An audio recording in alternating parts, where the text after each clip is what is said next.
जय हिंद दोस्तों, मैं नवीन शर्मा आप सभी का स्वागत करता हूं। आशा करता हूं आप सब एकदम अच्छे हैं, एकदम बेहतरीन हैं। एक बार सारे प्यारे दोस्त मुस्कुराहट के साथ में बताएंगे आप सब कैसे हैं। उम्मीद करेंगे बहुत शानदार होंगे, एकदम अच्छे से होंगे। और दोस्त, हमने कल पॉलिटी को शुरू कर दिया था। कल की क्लास में हमने जो पढ़ा था, उम्मीद करूंगा आपने उसको एक बार फिर से रिवाइज किया होगा। और हमेशा उसको क्लास में जब आप आए तो 5-10 मिनट पुरानी चीज़ों को एक बार रिवाइज करके आएँ, उनको दोहरा करके आएँ, चीज़ों को समझ करके आएँ। तो एक बार थम्स अप करें। कल की चीज़ें आप लोगों के लिए क्लियर थी और हम आज की चीज़ों की तरफ आगे बढ़ेंगे। और हमारा टॉपिक होगा भारतीय संविधान की विशेषताएं। यानी कि मैं बात करूं कि भारत का जो अगर मैं बात करूं संविधान है, उसको हम अगर हम बात करेंगे कि भैया उसको हम संघात्मक कहें या अर्ध संघात्मक कहें या एकात्मक कहें, क्यों कहें, ठीक है। आज ही की कक्षा में हम समझेंगे परिसंघ क्या होता है, संघ क्या होता है, और संघ माने फेडरल क्या होता है, और यूनियन संघ के क्या अर्थ होते हैं। उसके बाद में हम तय करेंगे हमारी सरकार के अंग कौन से होते हैं। आज ही दोस्त हम आपका लिखित और अलिखित संविधान के बारे में बात करेंगे कि किन देशों का है। भारतीय संविधान को जब लिखा गया तो उसके लिखित रूप के अगर हम उस परिप्रेक्ष्य में बात करेंगे कि क्या क्या चीज़ें थी। ओके, तो तैयार हैं? बड़े ध्यान से कल के शुरुआत करेंगे। कल का लास्ट स्टेटमेंट हमने क्या लिखा था, जरा बताएंगे। कल का लास्ट स्टेटमेंट हमने लिखा था कि अधिकतर जो संविधान होते हैं वो कैसे होते हैं, majorly constitutions are in written form. ज़्यादातर संविधान जो होते हैं वो हमारे लिखित रूप में होते हैं। उससे आगे हम लोगों को आज पढ़ना है, तभी आप भारतीय संविधान की विशेषताओं को समझ पाएंगे। ओके, क्या पूछेंगे? टॉपिक लिख लेना अपनी कॉपी में एक बार, भारतीय संविधान की विशेषताएं, features of Indian constitution, note बनाएंगे। तो हम बात करते हैं अगर संविधान की, नोट करेंगे संविधान कितनी तरह का हो सकता है। तो संविधान जो है आपका, यानी कि जो कॉन्स्टिट्यूशन है, हमने जाना ज्यादातर तो लिखित होता है। और लिखित के अलावा अन्य कैसा संविधान हो सकता है? तो लिखने यानी कि संकलन के आधार पर, on the basis of compilation, there are two types of constitution.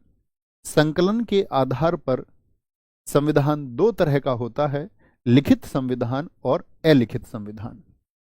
कैसा हो सकता है? लिखित संविधान हो सकता है। ज्यादातर देशों के संविधान कैसे होते हैं? वो लिखित होते हैं। यानी ये किस फॉर्मेट में होगा आपका? Written constitution. और दूसरी तरह के संविधान कैसे हो सकते हैं? वो होंगे अलिखित, अनरिटन।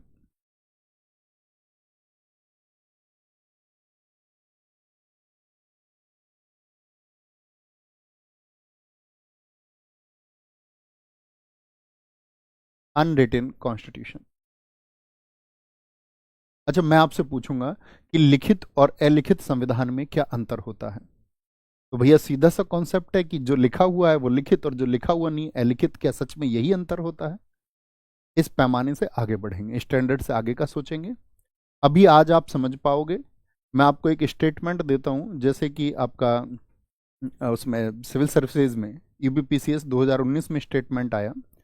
तो स्टेटमेंट ये था कि उसमें एक आपका कथन लिखा हुआ था कि सभी देशों के संविधान में कुछ ना कुछ लिखित रूप अवश्य होता है। यानी कि कुछ ना कुछ रिटन फॉर्म में जरूर होता है। इस स्टेटमेंट को आप क्या बोलेंगे, राइट और रॉन्ग? आप कहेंगे भैया इसके बारे में राइट और रॉन्ग से कहने से पहले हमको ये विचार कर लेना है कि कभी भी संविधान पूर्णतः अलिखित नहीं हो सकता, कंप्लीटली अनरिटन नहीं हो सकता, कुछ ना कुछ जरूर लिखा हुआ होता है। यानी अलिखित संविधान भी ऐसा नहीं होगा कि उसमें कुछ ना लिखा गया हो। बात क्लियर है? अब समझेंगे इसको, अलिखित और लिखित संविधान में क्या अंतर होता है। देखो, लिखित संविधान में क्या होगा, जो रिटन कॉन्स्टिट्यूशन होगा, इसमें जो रिटन पोर्शन होता है, जो लिखित अंश होता है वो ज्यादा होता है। रिटन पोर्शन क्या होगा इसमें? ज्यादा होगा, ठीक है। और जो अनरिटन पोर्शन होगा, अलिखित अंश जो होगा, वो कम होगा। तो ज्यादा क्या है? लिखा हुआ। अब जैसे कल मैं आपको बता रहा था अस्पृश्यता का अंत किस अनुच्छेद में? आर्टिकल 17। तो क्या वहां पर अस्पृश्यता को या उसके निवारण को एक्सप्लेन किया गया? नहीं, वो अस्पृश्यता निवारण अधिनियम में, अनटचेबिलिटी एक्ट में, अनटचेबिलिटी प्रिवेंशन एक्ट में उसको डिफाइन किया गया। तो कहने का मतलब क्या हुआ कि सब कुछ तो नहीं लिखा हुआ है संविधान में, अन्य अधिनियमों की सहायता से उसकी व्याख्या भी की गई है, लेकिन ज्यादा अंश लिखा हुआ होता है। और किसी संविधान को हम अलिखित तब कहेंगे, क्या होगा जब अनरिटन, कब कहेंगे हम उसको? जब उसमें क्या होगा? अलिखित अंश ज्यादा होगा। बात को समझना, अभी निष्कर्ष पे नहीं पहुंचना है। आज आपके लिए मैं क्वेश्चन लेके आया हूं जो पूछे गए हैं विभिन्न आयोगों के द्वारा, चाहे सीडीएस में पूछा गया हो या आपका डीएसएसबी में पूछा गया हो, एसएससी सीएचएसएल में पूछा गया हो, इसी आज की क्लास पर आधारित होंगे। अलिखित अंश जो हैं वो ज्यादा होंगे। बात समझ गए? यानी कि अनरिटन पोर्शन जो है वो क्या होगा? More in comparison of written portion, लिखित अंश की तुलना में ज्यादा होता है। तो यहां पे जो लिखित अंश है वो कैसा हो जाएगा? आप कहेंगे भैया अगर अनलिखित है, अलिखित है, तो लिखित अंश क्या होगा? कम होगा। यानी कि लिखा हुआ जरूर होता है, दुनिया में कोई भी संविधान ऐसा नहीं हो सकता जो ना लिखा गया हो। जैसे मैं आपसे पूछूं अलिखित संविधान किन किन देशों का है? दुनिया में मुख्यतः 5 देश आते हैं, अभी हम आगे चल के उसमें बात करेंगे, आज ही की कक्षा में बात करेंगे। लिखित संविधान हम बात करते हैं, उदाहरण भारत। अलिखित संविधान सिर्फ एक उदाहरण अभी के लिए ब्रिटेन। तो ब्रिटेन के संविधान में क्या कुछ नहीं लिखा हुआ है? लिखा हुआ ना, 1215 का मैग्ना कार्टा। वहां के राजा जॉन ने 15 जून 1215 को एक मैग्ना कार्टा जारी किया और उसमें वहां के नागरिकों के अधिकारों को स्पष्ट किया गया। लेकिन ज्यादातर चीजें फिर भैया कैसे याद रखते होंगे? अलिखित है तो सिर्फ परंपराओं से। जैसे मैं आपसे बात करूं, हम दिवाली पर दिए जलाते हैं, ये बात परंपराओं से चली हुई आ रही है या इसे आप लिखित रूप में देखते हुए आए हैं? या आपके घर में कोई ऐसी विशेष पुस्तक है जिसमें लिखित रूप में लिखा हुआ है और आपको पढ़ाया जाता हो? या फिर परंपराओं से है, प्रथाओं से है, रिचुअल से, कस्टम से? जैसे कि राजा का बेटा राजा बनेगा, ये कहीं लिखा हुआ है या सिर्फ परंपराओं से है? तो जो सिर्फ कस्टम से हो, जो सिर्फ परंपराओं से हो, उसको बोलेंगे अलिखित, और जो लिखा हुआ हो उसको बोलेंगे लिखित। ठीक है? जैसे एक पिताजी थे, उनके 2 बच्चे थे, ए एंड बी। उन्होंने कहा कि मेरे एक्सपायर होने के बाद में तुम दोनों अपनी संपत्ति को 60% और 40%, 60% और 40% में बांट लेना। ए के लिए उन्होंने बोला, फादर ने ए के लिए बोला कि तुम 60% रखना, तुम छोटे हो, और बी जो बड़ा वाला था उससे कहा तुम 40%। दोनों भाई एग्री हो गए, कोई उन्होंने कागज तैयार नहीं करवाया, ठीक है, और वो दोनों सहमति से तैयार हो गए। लेकिन अगर ये दोनों तैयार ना हो तो ये दोनों क्या बोलेंगे? भैया लिखित में आज कर लो इसको, इस पे तुम सहमत हो या नहीं हो। तो भविष्य में सिर्फ वो लिखित बातें काम करेंगी। छोटी सी बात, इतनी बात क्लियर है कि लिखित संविधान में हमेशा लिखित अंश ज्यादा होगा और अलिखित संविधान में अलिखित अंश। कभी ये तो नहीं बोलेंगे कि भैया अलिखित बिना लिखा हुआ होता है, होता जरूर है उसमें कुछ। ठीक है? दूसरी चीज, ये तो पहला पॉइंट हो गया हमारा। दूसरा बिंदु लिखिए। दूसरा बिंदु होगा कि लिखित संविधान जो होता है वो निर्मित होता है। लिखित संविधान, भाई जब लिखा गया तो किसी ना किसी के द्वारा लिखा जाएगा ना। लिखित संविधान जो होता है वो निर्मित होता है। Written constitution is made.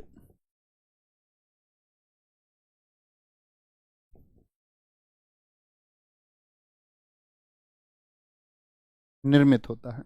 लेकिन अलिखित संविधान, क्योंकि वो लिखा ही नहीं गया है तो वो निर्मित क्या होगा? तो यहां पे लिखेंगे जो अलिखित संविधान होता है यह विकसित होता है परंपराओं से, पीढ़ी दर पीढ़ी आगे चलता रहता है। यह विकसित होता है। कैसा होता है? It is developed. It is developed, यह विकसित होता है। दूसरी बात समझ में आई? तीसरा बिंदु लिखिए। तीसरा बिंदु होगा लिखित संविधान के लागू होने की तारीख होती है। जैसे भारत का संविधान कब लागू हुआ, जरा बताइए। डेट ऑफ इनेक्टमेंट इसकी होती है कि लागू होने की तारीख या डेट होती है, तारीख होती है। ठीक है, मतलब कि अगर हम बात करें, इम्प्लीमेंटेशन डेट उसकी एक होगी।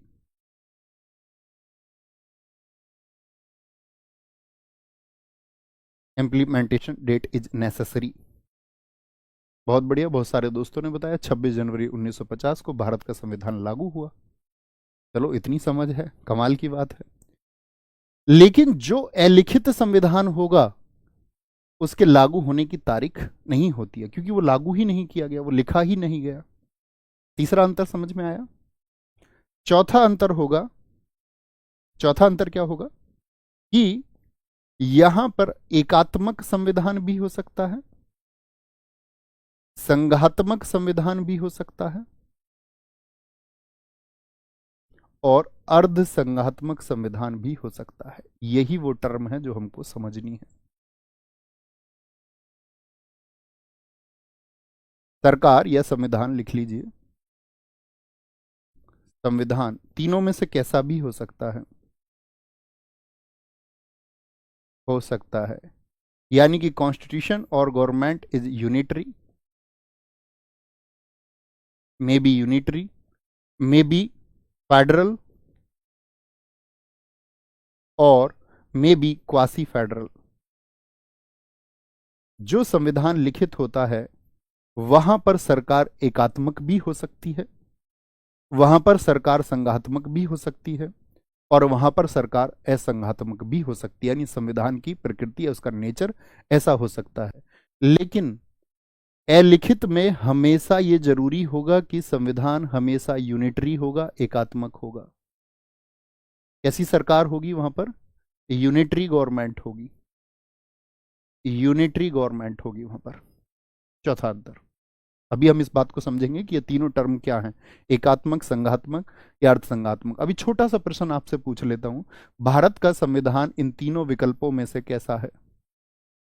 भारत के कॉन्स्टिट्यूशन को आप क्या बोलेंगे, यूनिटरी है, फेडरल है, और क्वासी फेडरल है? फटाफट से बताएंगे।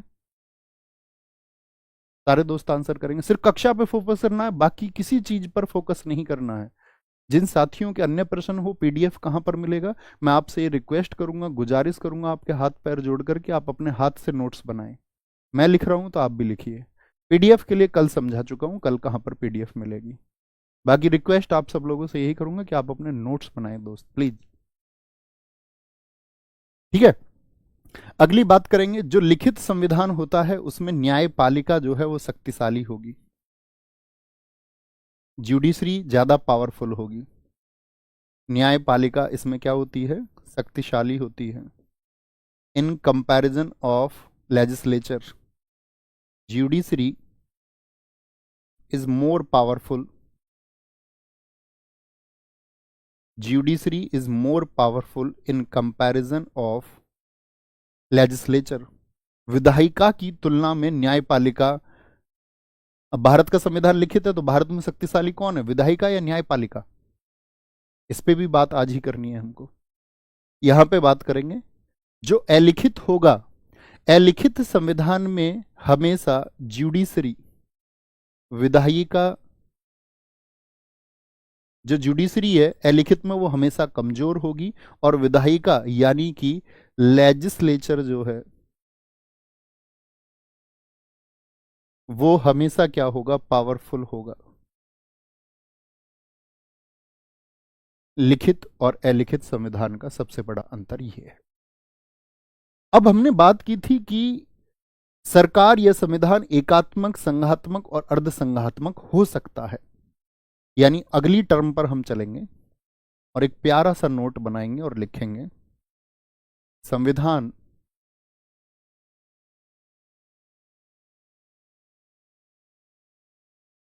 देश की राज व्यवस्था को तय करता है, राज व्यवस्था को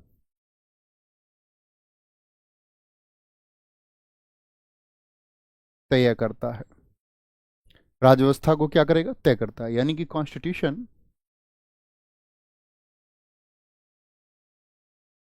decides the polity of country, of any country और कंट्री।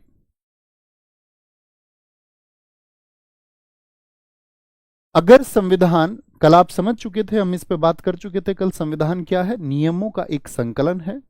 और राज्य व्यवस्था क्या है? उन नियमों को प्रैक्टिस में लाना, व्यवहार में लाना राज्य व्यवस्था है। तो ये जो शब्द आया राज्य व्यवस्था, ये संविधान के द्वारा तय होता है।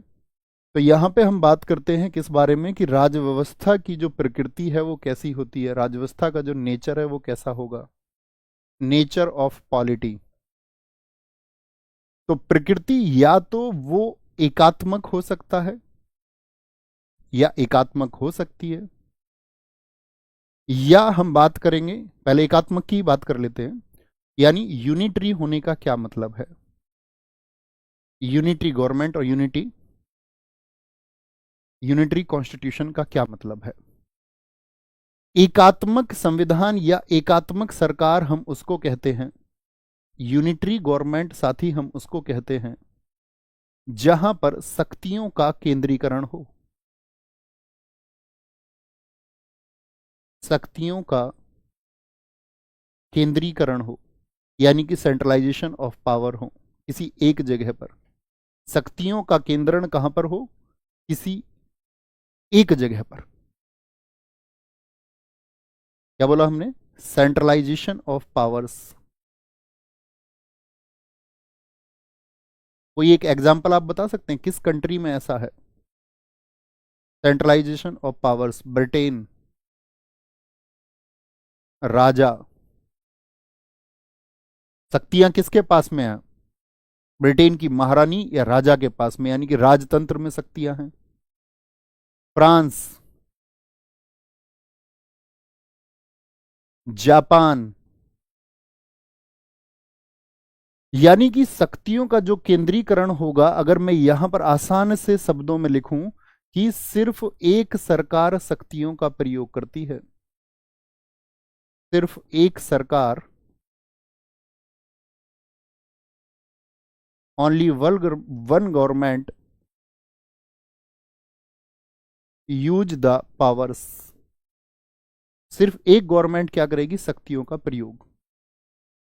क्या भारत में भी ऐसा ही है? मैं आपसे प्रश्न पूछूं यदि, आप कहेंगे नहीं भैया, भारत में जो शक्तियां वो केंद्र सरकार के पास भी हैं। यानी संघ सूची के विषयों पर कानून कौन बना सकता है? सेंट्रल लिस्ट के जो सब्जेक्ट है उन पे कानून कौन बना सकता है? वो तो सेंट्रल गवर्नमेंट बना सकती है। लेकिन राज्य सूची के विषयों पर कानून कौन बनाएगा? स्टेट लिस्ट के जो सब्जेक्ट है उन पे जो लॉ मेकिंग होगी वो कौन करेगा? तो वो राज्य सरकार करेगी। यानी हमारे यहां तो सिर्फ एक सरकार प्रयोग नहीं करती, हमारे यहां सरकारें द्वि स्तर पर इसका प्रयोग करती हैं, जिसको हम द्वैध शासन कहते हैं। छोटी सी, अच्छा मुझे बता सकते हो केंद्र, जो हम मैं आपसे पूछ रहा था अभी, संघ सूची और केंद्र सूची, इनका जो बंटवारा है ये कहां पर किया गया है? फटाफट से बताइए। तो शक्तियों का जो केंद्रीकरण होगा वो सिर्फ एक, क्या बोला मैंने? एक सरकार शक्तियों का प्रयोग करेगी। अच्छा, एकात्मक सरकार की दूसरी बात समझिए, कुछ पॉइंट्स है। क्यों भैया फिर हमारे देश में एक सरकार क्यों नहीं है? अगर ब्रिटेन में, फ्रांस में और जापान में यह संभव है कि सिर्फ एक सरकार लोगों के हितों को पूरा कर पा रही है, तो हमारे यहां क्यों नहीं? तो आप पाएंगे ये जो यूनिटरी गवर्नमेंट होती है ये अक्सर उन देशों में होती है जिन देशों का एरिया कम हो या उनकी जनसंख्या कम हो, लेस एरिया और लेस पॉपुलेशन। भाई थोड़े लोग हैं तो एक गवर्नमेंट उनको कंट्रोल कर सकती है, उनके लिए नियम बना सकती है, उनके जो अपनी एम्बिशंस हैं, जो आकांक्षाएं हैं, उनको पूर्ति की जा सकती है। बड़ा आसान सी बात है। दूसरी चीज, यूनिटरी गवर्नमेंट, क्योंकि आप समझेंगे कि एकात्मक सरकार भारत में क्यों नहीं है। यहां पर क्या होता है दोस्त, जहां क्षेत्रफल कम होगा, लेकिन यहां पर एक बात और होती है, केंद्र और राज्य के बीच जो होंगे डिस्प्यूट्स वो कम होते हैं।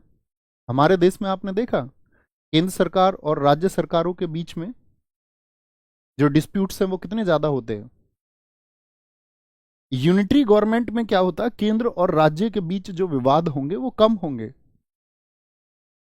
अब आप इस बात से क्या समझेंगे, क्योंकि आपका राज्य स्तर पर सरकार है ही नहीं, तो जो हमको झेलना पड़ता है द्वैध शासन में वो यहां पर नहीं होता है। छोटी सी बात है। तीसरी चीज तीसरी चीज है, यहां पर निर्णय जो होते हैं वो तेजी से होते हैं, क्योंकि हमारे यहां पर क्या है, चीजें केंद्र स्तर पर कभी राज्य सरकार उससे नाराज हो जाती है, कभी वहां पर उसका विरोध हो जाता है, कभी दंगे हो जाते हैं किसी चीज को लेकर के। तो कहने का मतलब है कि जो निर्णय है वह तेजी से होते हैं। और अगली बात करें ऐसी सरकारों में, जो एकात्मक सरकार होती हैं वो कम खर्चीली सरकारें होती हैं, लेस एक्सपेंसिव होती हैं, डिसीजंस फास्ट होते हैं, लेस खर्चा कम होता है, क्योंकि आप देखेंगे कि भैया जब स्तर ही नहीं है तो राज्य स्तर के चुनाव भी नहीं करवाने पड़ते होंगे, स्टेट में इलेक्शंस भी नहीं होंगे। छोटी सी बात है। एक सरकार हुई जिसमें सिर्फ एक सरकार शक्तियों का प्रयोग करे, ऐसी सरकार को हम एकात्मक सरकार कहते हैं। ठीक है। दूसरी पर आते हैं। दूसरी है आपके सामने संघात्मक सरकार या संघात्मक संविधान।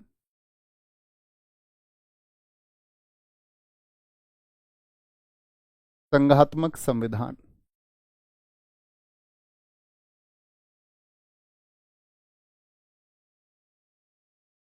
Federal constitution. इसके क्या मायने होंगे जी, छोटे से शब्द लिखना और आसानी से फिर समझ पाएंगे।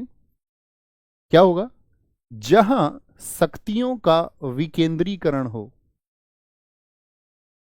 यूनिटरी गवर्नमेंट में क्या बताया था मैंने, जहां शक्तियों का केंद्रीकरण हो, जहां शक्तियों का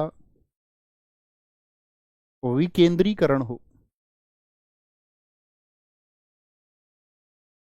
वहां तो सेंट्रलाइज्ड कर दिया गया पावर्स को, यहां क्या कर दिया गया, डिसेंट्रलाइज्ड। यानी कि क्या कर दिया हमने, डिसेंट्रलाइजेशन ऑफ पावर्स कर दिया।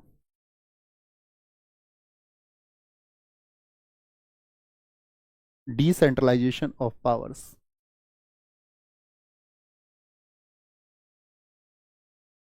यानी कि विकेंद्रीकरण का मतलब समझना, डिसेंट्रलाइजेशन का क्या मतलब होता है, विकेंद्रीकरण का मतलब होता है कि शक्तियों का बंटवारा कर दिया हमने। जैसे हमारे देश में पावर्स का डिस्ट्रीब्यूशन किया गया है, केंद्र के पास भी शक्तियां हैं, केंद्र सरकार के पास भी, सेंट्रल गवर्नमेंट के पास भी, लेकिन स्टेट गवर्नमेंट के पास भी पावर्स हैं। जैसे मैं आपसे कहूं कि राज्य सूची का कोई एक विषय बताइए, कोई एक, तो आप कहेंगे सबसे बड़ा विषय कृषि, एग्रीकल्चर। तो स्टेट गवर्नमेंट अपने स्टेट के किसानों के लिए कोई बिल लेके आना चाहती है, उनके हितों की सुरक्षा के लिए, तो वो ला सकती है या नहीं, यस और नो। आप कहेंगे जी भैया। यानी राज्य सरकार के पास अपने अधिकार भी हो गए, लेकिन यूनिटरी गवर्नमेंट में अधिकार किसके पास थे, सिर्फ एक गवर्नमेंट के, वही देखेगी पूरे देश के लिए, सभी जनता के, सभी वर्ग, सभी धर्म, हर एक कैटेगरी के लिए सिर्फ एक गवर्नमेंट होगी, वो डिसाइड करेगी। मैंने आपको बताया ब्रिटेन, फ्रांस, जापान। लेकिन जहां शक्तियों का बंटवारा हो जाए, यानी डिसेंट्रलाइजेशन ऑफ पावर्स हो जाए, तो हम कह सकते हैं, तो शक्तियों का बंटवारा हो गया तो कैसी गवर्नमेंट बन गई, ड्यूअल गवर्नमेंट बन गई, द्वैध सरकार इसको हम कहते हैं। ऐसी सरकार को क्या कहा जाता है, द्वैध सरकार। दो, ड्यूअल का मतलब दो तरह की सरकारें हो गई, एक आपका सेंट्रल लेवल पर हो गई और एक आपका स्टेट लेवल पर हो गई। यानी एक केंद्र स्तर पर सरकार हो गई और एक आपका राज्य स्तर पर। चुटकी सी बात है, कोई दिक्कत। अच्छा, अब इसे कंपैरिजन कीजिए इन चीजों का जो मैंने यहां पर बताई। भारत में क्या कम क्षेत्रफल है या कम जनसंख्या, कुछ भी नहीं है भैया। क्षेत्रफल भारत में बड़ा है, दुनिया का 7वां देश है। भारत का जो जनसंख्या है वो दुनिया में दूसरे नंबर पर है, जल्द ही हम पहले स्थान पर पहुंच जाएंगे। 2011 के सेंसस के अनुसार हम लगभग 121 करोड़ लोग हैं। तो आप इतनी छोटी सी समझ आपकी विकसित हुई होगी कि जो फेडरल कॉन्स्टिट्यूशन होता है, ये होता है आपका जिन देशों के क्षेत्रफल बड़े होते हैं, एरियाज बड़े होते हैं, या जिनकी पॉपुलेशन ज्यादा होती है, मोर पॉपुलेशन और बिग एरियाज, उनके लिए कैसा काम करेगा? संघात्मक संविधान। क्योंकि भाई अगर एक गवर्नमेंट रही और इतने सारे लोग या बड़े एरिया के जो हित हैं उनको नहीं सुरक्षित कर पाई, उनकी जो एम्बिशंस है उनको नहीं पूरा कर पाई, तो वो लोग क्या हो जाएंगे? नाराज हो जाएंगे। और नाराज हो जाएंगे तो फिर ऐसे कॉन्स्टिट्यूशन का कोई फायदा नहीं है जिसमें लोग नाराज हों। तो क्या बोला? बड़े क्षेत्र के लिए हमेशा संघात्मक, कि भाई एक गवर्नमेंट तो रहेगी सेंट्रल में सबके ऊपर, लेकिन स्टेट में, जैसे भारत में कितने स्टेट है फटाफट से बताइए? 28 स्टेट्स हैं। तो उन सब अपने अपने राज्य के हिसाब से उनको भी शक्तियां दे दी गई कि भाई आप अपने लोगों की हितों की रक्षा हो, आप अपने हितों की, आप अपने नागरिकों की, आप अपने नागरिकों, इस तरह 28 को, और फिर उन सब के ऊपर एक क्या बना दिया गया? केंद्र सरकार को। ओके, दूसरा पॉइंट क्या बनता है यहां पर? देखना, पिछले से ही कंपैरिजन करेंगे। केंद्र और राज्य के बीच, क्योंकि यहां पर राज्य स्तर पर शक्ति ही नहीं थी तो विवाद भी नहीं थे, लेकिन यहां पर बताएंगे केंद्र और राज्य स्तर पर क्या होंगे? केंद्र और राज्य स्तर पर विवाद, disputes between centre and states are originated, उनकी उत्पत्ति अपने आप हो जाती है। और यदि दोनों के बीच में विवाद है तो क्या जो डिसीजंस हैं वो डिले होंगे या नहीं होंगे? निर्णयों में देरी होगी या नहीं होगी? किसी भी एग्जीक्यूशन में टाइम लगेगा या नहीं? किसी भी प्लानिंग में टाइम लगेगा या नहीं लगेगा? बिल्कुल ठीक है। चौथा कंपैरिजन करेंगे, ये कम खर्चीली थी, ये क्या हो जाएगी आपका? क्योंकि राज्य स्तर पर अलग से चुनाव होंगे, टाइम लग रहा है किसी भी चीज में, जब समय लग रहा हो, निर्णयों में देरी हो रही हो, तो खर्चे अपने आप ही बढ़ जाते हैं। More expensive in comparison of unitary government. छोटी सी बात क्लियर है? अब मैं आपसे कहूं कि भारत का आपको क्या लगता है कि भारत में एकात्मक संविधान है या फिर संघात्मक संविधान है? आप कहोगे भैया मुझे तो यहां ज्यादा लग रहे हैं चांसेस कि एकात्मक तो बिल्कुल नहीं है, एक सरकार तो बिल्कुल नहीं है। हमको तो भैया ये दिख रहा है कि यहां पर शक्तियों का बंटवारा भी है, केंद्र और राज्य में शक्तियों को बांटा भी गया है। तो क्या हम भारत के संविधान को फेडरल कॉन्स्टिट्यूशन में रख सकते हैं? आप कहेंगे नहीं, संघात्मक, ज्यादातर बच्चे कह रहे हैं फेडरल में रखेंगे। तो क्या भारत का जो कॉन्स्टिट्यूशन है वो फेडरल है? तो इसका मतलब है कि हम गलत बोल रहे हैं। भारत का संविधान ना तो एकात्मक है ना संघात्मक है, दोनों का मिश्रण है। भारत के संविधान में एकात्मकता के भी गुण पाए जाते हैं। कैसे भैया? सोच के देखिए, जब हमारे देश में इमरजेंसी लग जाती है तो पावर्स किसके पास में हो जाती हैं? नेशनल इमरजेंसी लग जाए तो पावर किसके पास में होंगी? आप बोलेंगे बिल्कुल भैया। जब हमारे देश में आपातकाल होता है तो पावर्स आपका सिर्फ एक गवर्नमेंट के पास में होती हैं, सिर्फ एक सरकार के पास में, जो नेशनल, जो सेंट्रल लेवल पे होती है। तो उस टाइम पे हमारी गवर्नमेंट कैसी हो जाती है? यूनिटरी। और जनरली आप देखो तो राज्य के पास भी अधिकार हैं और सेंट्रल के पास भी अधिकार है, यानी कि हमारी जो सरकार है कभी संघात्मक हो जाती है और कभी एकात्मक। इसीलिए हम क्या कहते हैं इसको? अर्ध संघात्मक। क्यों भैया? जब कभी एकात्मक होती है कभी संघात्मक होती है तो फिर अर्ध एकात्मक क्यों नहीं कहते, अर्ध संघात्मक ही क्यों कहते हैं? अगर कभी यूनिटरी गवर्नमेंट है और कभी आपका फेडरल है तो फिर हम उसको क्वासी फेडरल ही क्यों बोल रहे हैं? उसको हम क्वासी यूनिटरी क्यों नहीं बोल रहे हैं? क्वेश्चन है या नहीं है? सोचो, अब इसी बात को क्लियर करना है। तो यहां तक की बात में कोई दिक्कत, कोई परेशानी हो? एक पॉइंट और लिख लेंगे, अच्छा से समझ में आएगा। जो क्षेत्रीय महत्वाकांक्षाएं होती हैं वो पूरी होती हैं इसमें। रीजनल एम्बिशंस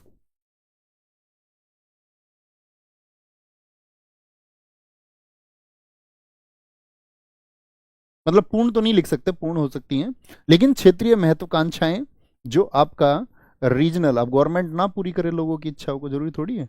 रीजनल एम्बिशंस की बात यहां पर होती है, लेकिन जो यूनिटरी गवर्नमेंट है वहां पर छोटे छोटे क्षेत्र से जो समस्याएं हैं वो वहां तक नहीं पहुंच पाती हैं, वो उसका एक ड्रॉबैक है। ये बेनिफिट है संघात्मक का कि भाई स्टेट में गवर्नमेंट है तो वो अपने यहाँ की बातों को पहुंचाएगी केंद्र सरकार तक। हमारे लोगों की समस्याएं हैं, हमारे लोगों की समस्याएं हैं, हमारे लोगों को ये पैसा चाहिए, हमारे लोगों को ये योजना चाहिए, हमारे लोगों को इस तरह की शिक्षा चाहिए। बात समझ पाए? क्षेत्रीय महत्वाकांक्षाएं भी इसमें शामिल होती हैं, संघात्मक संविधान उनका ध्यान रखता है, ठीक है। और इनका संविधान मैंने बताया, संघात्मक जो संविधान होते हैं वो हमेशा कैसे होंगे?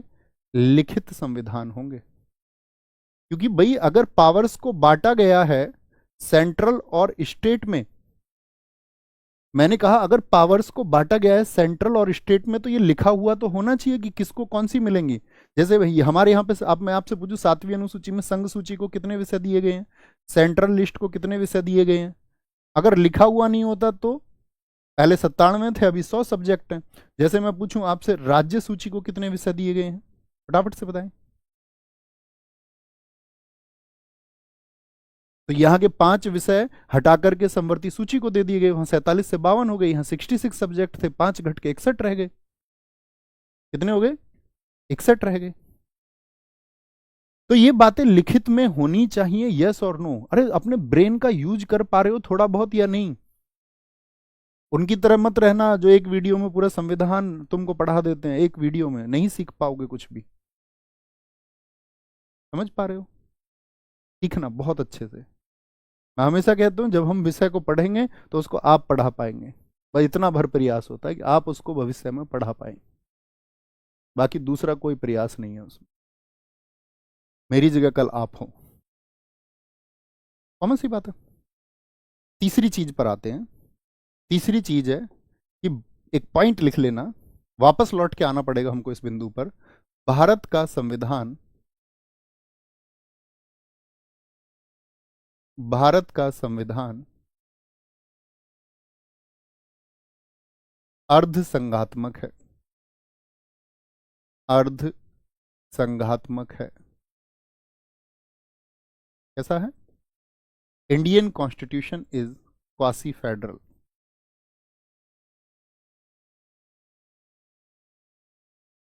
Indian constitution is quasi federal. ये किसका स्टेटमेंट है जरा बताएं?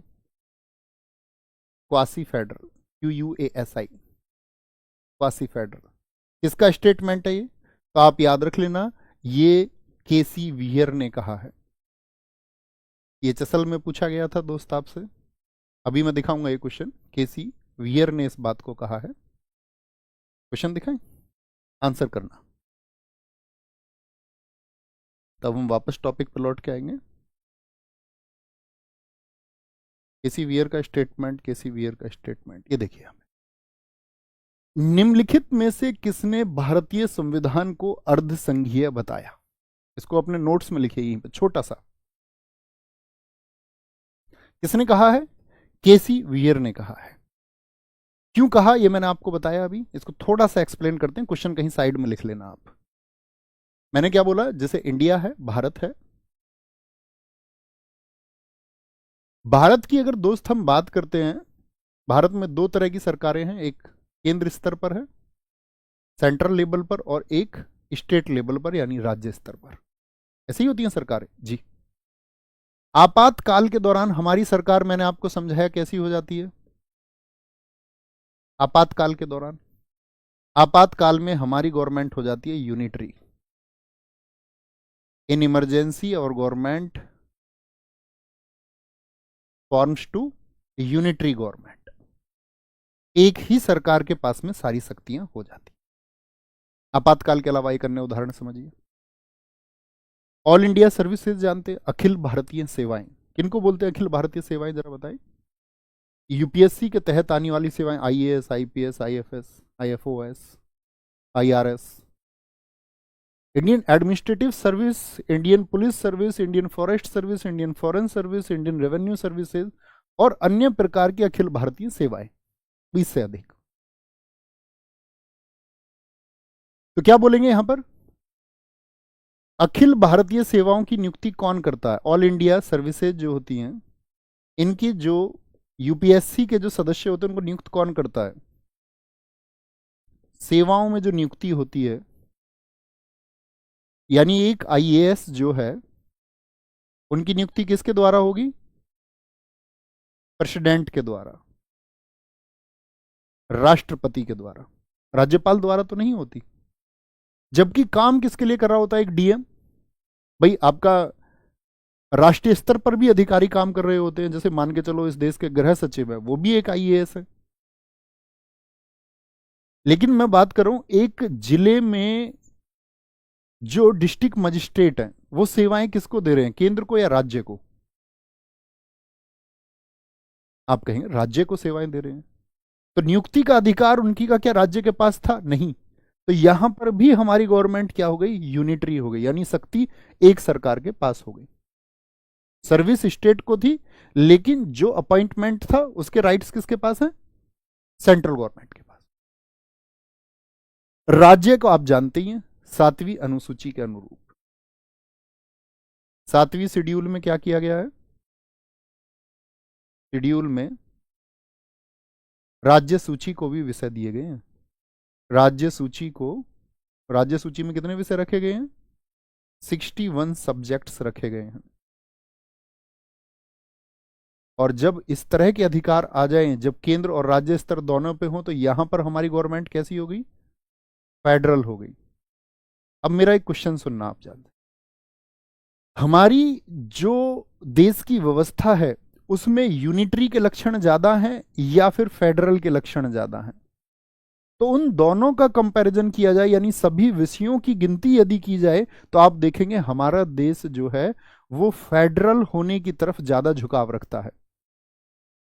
किसकी प्रॉपर्टीज ज्यादा है? एक फेडरल सिस्टम की जो प्रॉपर्टीज हैं या कैरेक्टरिस्टिक्स है वो सबसे ज्यादा है।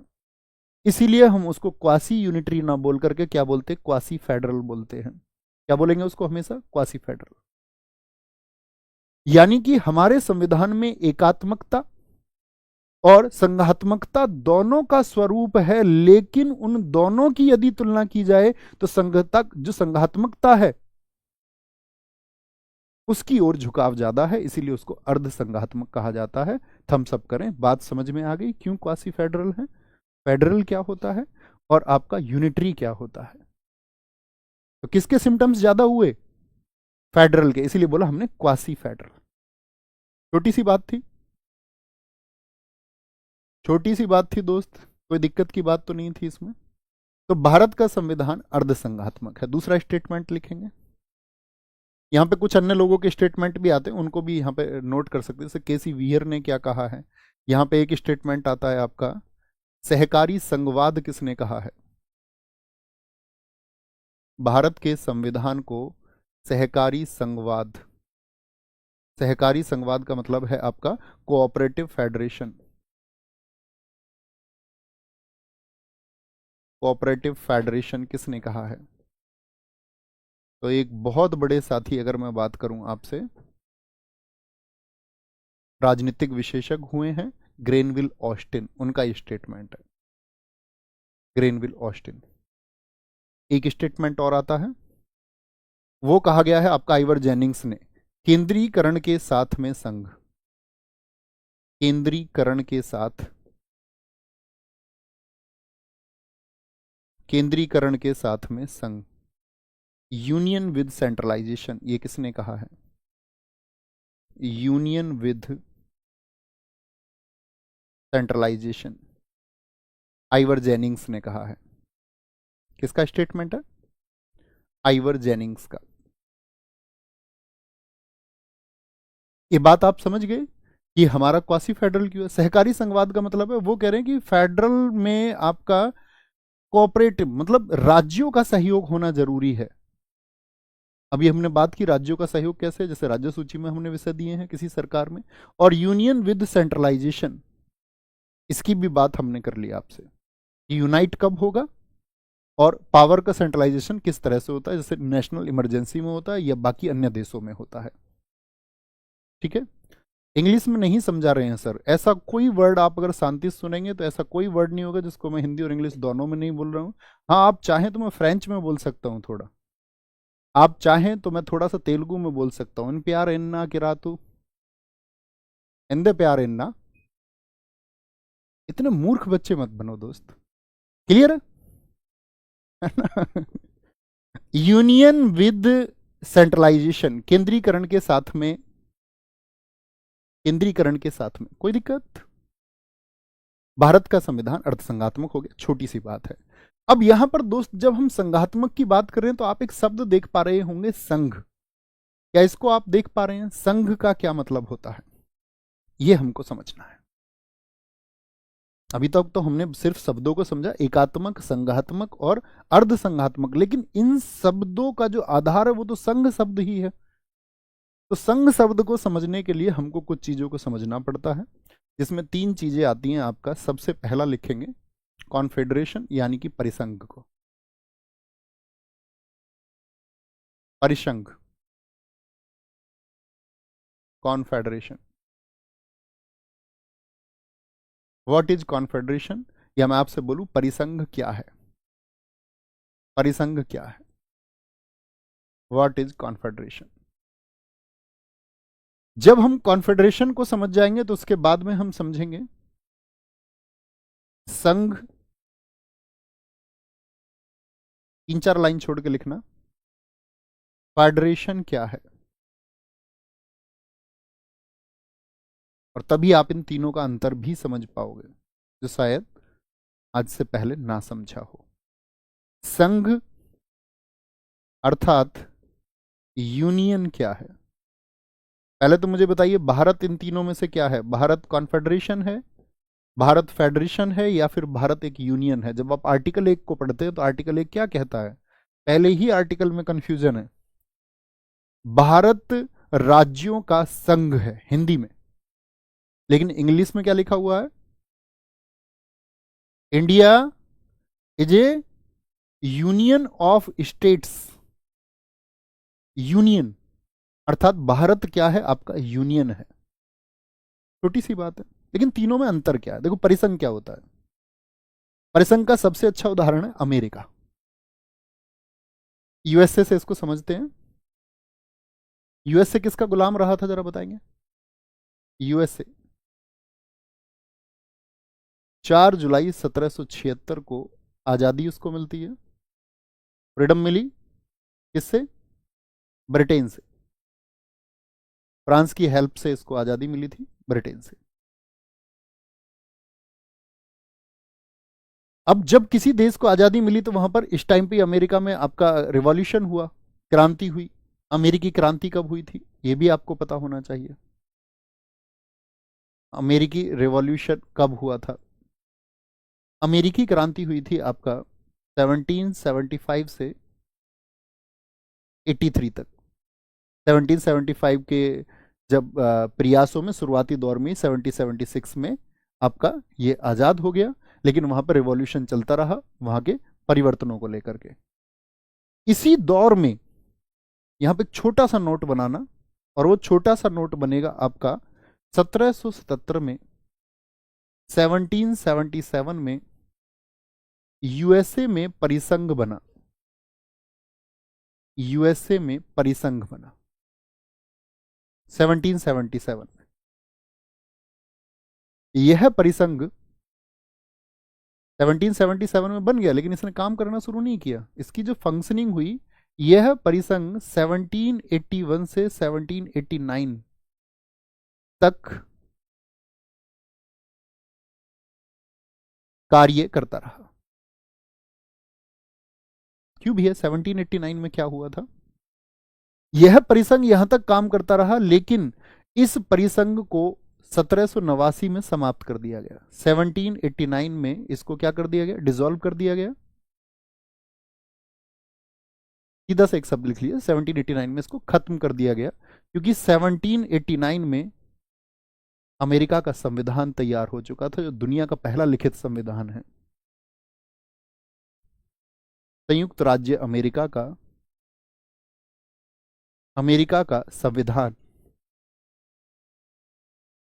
संविधान बन चुका था। छोटा सा इसका इतिहास रहा। अब इसको बड़ी आसानी से आप समझ पाएंगे। देखो, 1777 में क्या बोला मैंने? परिसंघ बना। इसका मतलब क्या है?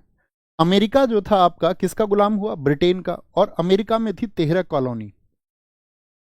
जैसे भारत में आजादी से पहले कितनी रियासतें थी? लगभग 600 रियासतें, या हम कहते हैं 565, 565 प्रिंसली स्टेट्स थे। आप आपको बात करें, छोटे छोटे राज्यों में बटा हुआ था, रियासतें थी, देसी थी, ब्रिटिश नियंत्रण वाली थी। ऐसी अमेरिका में कितनी कॉलोनी थी? 13। तो ये 13 कॉलोनी जब आपका स्वतंत्र हो गई ब्रिटेन से, तो इन 13 ने क्या बोला आपस में कि हम सब मिलकर 13 ही बनाने पड़ेंगे, आप समझ जाओगे, 4-5 से समझ जाओगे ना। इन्होंने बोला कि हम सब मिलकर के आपस में क्या बना लेते हैं, एक कॉन्फेडरेशन बना लेते हैं, यानी हम सब सवरीन रहेंगे, हम सबके अपने जो हित हैं वो सुरक्षित रहेंगे। बस हम कुछ पावर्स क्या करेंगे, कुछ कुछ पावर्स, 1-2 पावर्स मान के चलो, आपके आपके रक्षा मामले, ठीक है, या मान के चलो अपने संचार मामले, ये हम क्या दे देते हैं। जो 13 कॉलोनी थी, उन्होंने बोला कि हम मिलके क्या बना लेते हैं, एक परिसंघ बना लेते हैं। अब ये परिसंघ बनता क्यों, मतलब इनका उद्देश्य क्या था, ऑब्जेक्टिव क्या था? ऑब्जेक्टिव ये था कि किसी बाहर की कंट्री से जब हम पेश आएंगे तो हम सब एक बन के पेश आएंगे।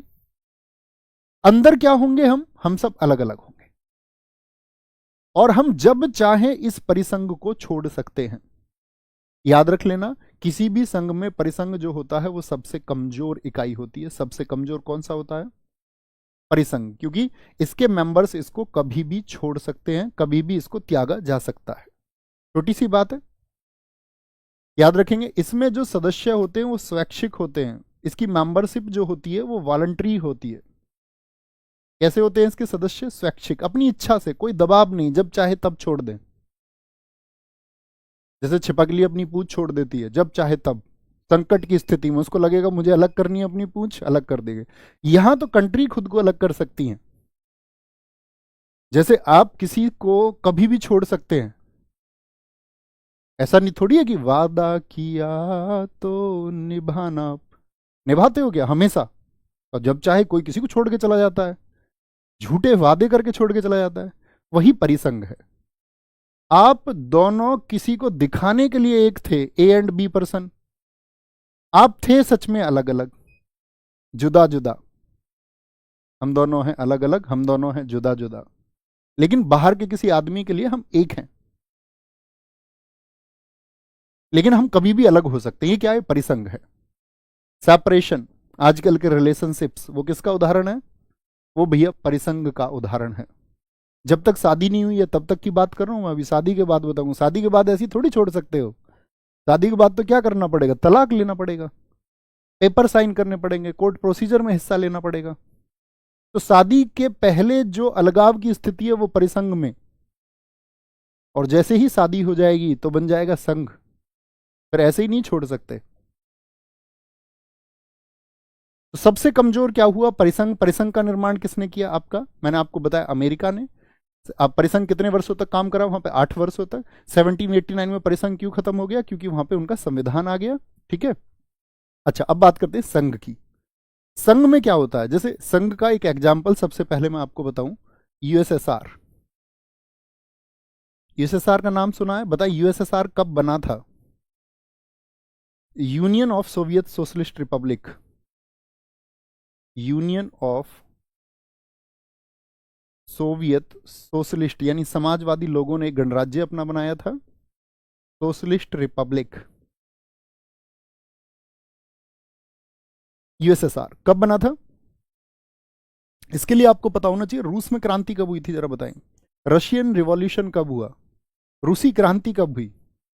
तो आप बोलेंगे भैया रूसी क्रांति हुई थी आपका 1917 में, जार निकोलस द्वितीय से वहां की जनता को आजादी मिली। रूसी क्रांति, रूसी रिवॉल्यूशन हुआ आपका 1917 में, और 1922 में इसकी नींव पड़ गई। और उस नींव के बाद में क्या बोलेंगे आपका अगर मैं बात करूं 24 में फाइनली बन गया। यानी इसका जो प्रोसीजर है वो हुआ है 1922 से लेकर के और 1924 के बीच में। क्या बन गया? यूएसएसआर बन गया। कितने देश थे यूएसएसआर में? आप बोलेंगे टोटल इसमें 15 कंट्रीज थी। रूस और उसके आसपास के देश 15 देश थे जो यूएसएसआर में थे। यूएसएसआर टूटा कब, पहले बैकग्राउंड समझ ले थोड़ा सा। यूएसएसआर 1991 में 25 दिसंबर 1991 को क्रिसमस की रात को ये टूट गया। अमेरिका इसमें कामयाब हुआ। 1991 को जब ये टूटा तो इसमें से रूस के अलावा कितने 14 देश अलग हो गए, एक रूस है। तो 1991 में जब ये टूटा तो यहां पर जो आपका प्रेसिडेंट थे, जिन्होंने ये आपका स्पीच दी थी कि भाई मैं जो है अब मिखाइल गोर्बाचोव, ये यूएसएसआर के प्रेसिडेंट थे, मिखाइल गोर्बाचोव, कहीं पे लिखना। इन्होंने कहा मैं अब यूएसएसआर का राष्ट्रपति नहीं हूं। तो टूटा क्यों?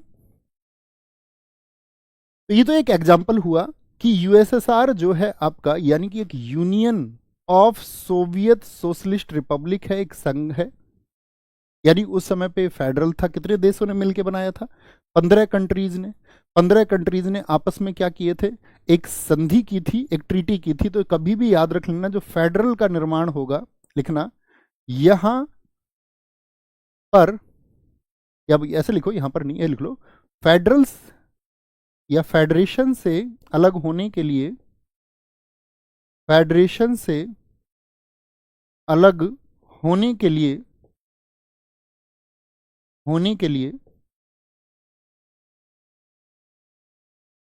जो ट्रीटी है उसको ब्रेक करना होगा, संधि को तोड़ना होगा। ट्रीटी को ब्रीच करना पड़ता है, उल्लंघन करना पड़ेगा, या उसको ब्रेक कीजिए, संधि को तोड़ना होता है।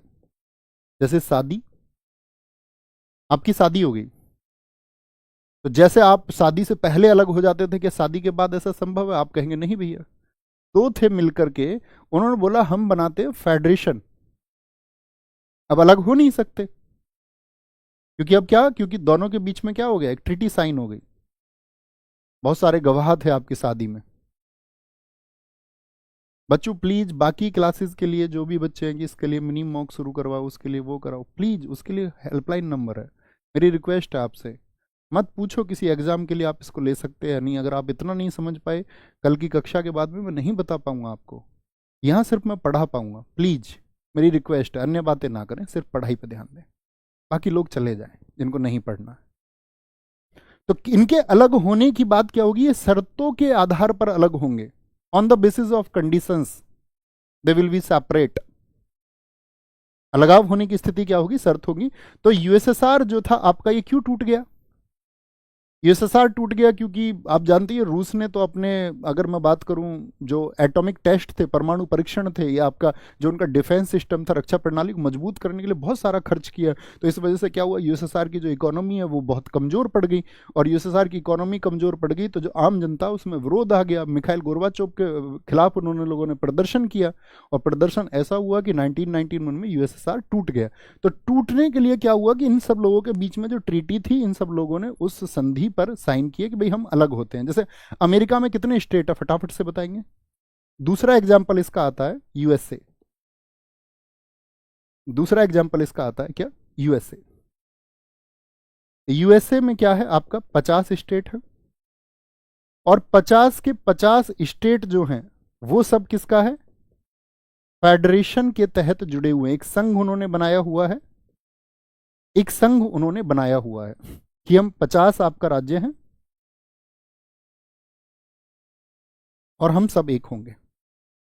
तो मुझे बताइए, अमेरिका के जो 50 राज्य हैं, ये कभी भी इससे अलग हो सकते हैं या नहीं हो सकते? यस और नो, आप क्या समझ पाए? ये मेरा क्वेश्चन आपसे है। तो आप कहेंगे भैया, अमेरिका के जो 50 राज्य हैं, अगर फेडरेशन के तहत जुड़े हुए हैं, अर्थात कुछ नियमों के तहत जुड़े हुए हैं, वो खुद को अलग कर सकते हैं। उस ट्रीटी को उन्हें ब्रेक करना होगा, उस शर्तों को उन्हें तोड़ना होगा, उन शर्तों के तहत वो अलग हो सकते हैं।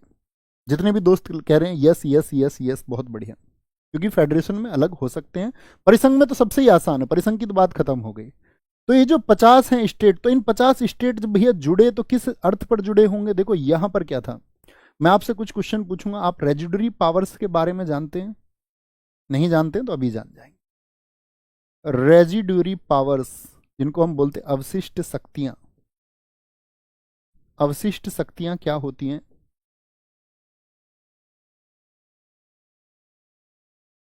अच्छा एक छोटी सी बात बताओ, ये भी ना जानते हो, भारत में अवशिष्ट शक्तियां किसके पास में है? रेजिडरी पावर्स इंडिया में किसके पास में? आप बोलोगे सेंट्रल गवर्नमेंट के पास में, केंद्र सरकार के पास में। लेकिन फेडरेशन में क्या होता है कि जो रेजिडरी पावर्स हैं, जो अवशिष्ट शक्तियां हैं, अवशिष्ट शक्तियों से मतलब होता है जैसे आपका कुछ विषय ऐसे हैं जिन पर आपका केंद्र सरकार कानून बनाएगी, कुछ विषय ऐसे हैं जिन पर राज्य सरकार कानून बनाएगी, ठीक है। लेकिन जिन विषयों के बारे में व्याख्या नहीं की गई है, जिन विषयों के बारे में बात ही नहीं की गई है, वो सब किस में चले जाते हैं? रेजिडरी पावर्स में। वो सब किस में चले जाते हैं? आपका अवशिष्ट शक्तियों में। तो ऐसे विषय फेडरेशन में किसके पास होते हैं? स्टेट के पास होते हैं।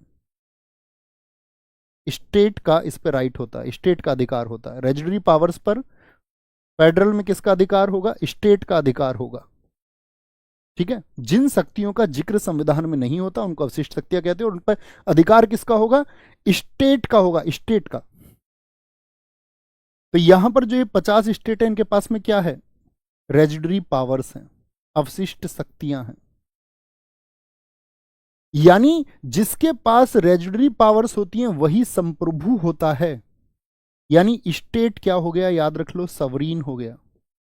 स्टेट हो गया संप्रभु। संप्रभु होने का मतलब होता है सवरीन। सवरीन। भैया संप्रभु शब्द का मतलब क्या है? संप्रभु मतलब आपको जो निर्णय लेने हैं वो आंतरिक रूप से आप ले सकते हैं, बाहरी रूप से आप ले सकते हैं। तो रेजिडरी पावर्स किसके पास हुई? स्टेट के पास हुई। तो स्टेट क्या हो गया? सवरीन हो गया। यानी कि किसी भी फेडरल में स्टेट सवरीन होता है। लेकिन क्या हमारे देश का आप इससे तुलना करें तो आप उत्तर प्रदेश की अगर बात करें, क्या उत्तर प्रदेश सवरीन है बाहरी मामलों पर? या फ्रांस के किसी मामले पर उत्तर प्रदेश डिसीजन ले सकता है? या भारत सरकार? क्योंकि अवशिष्ट शक्तियां किसके पास हैं? हमारे यहां पर केंद्र सरकार के पास में है।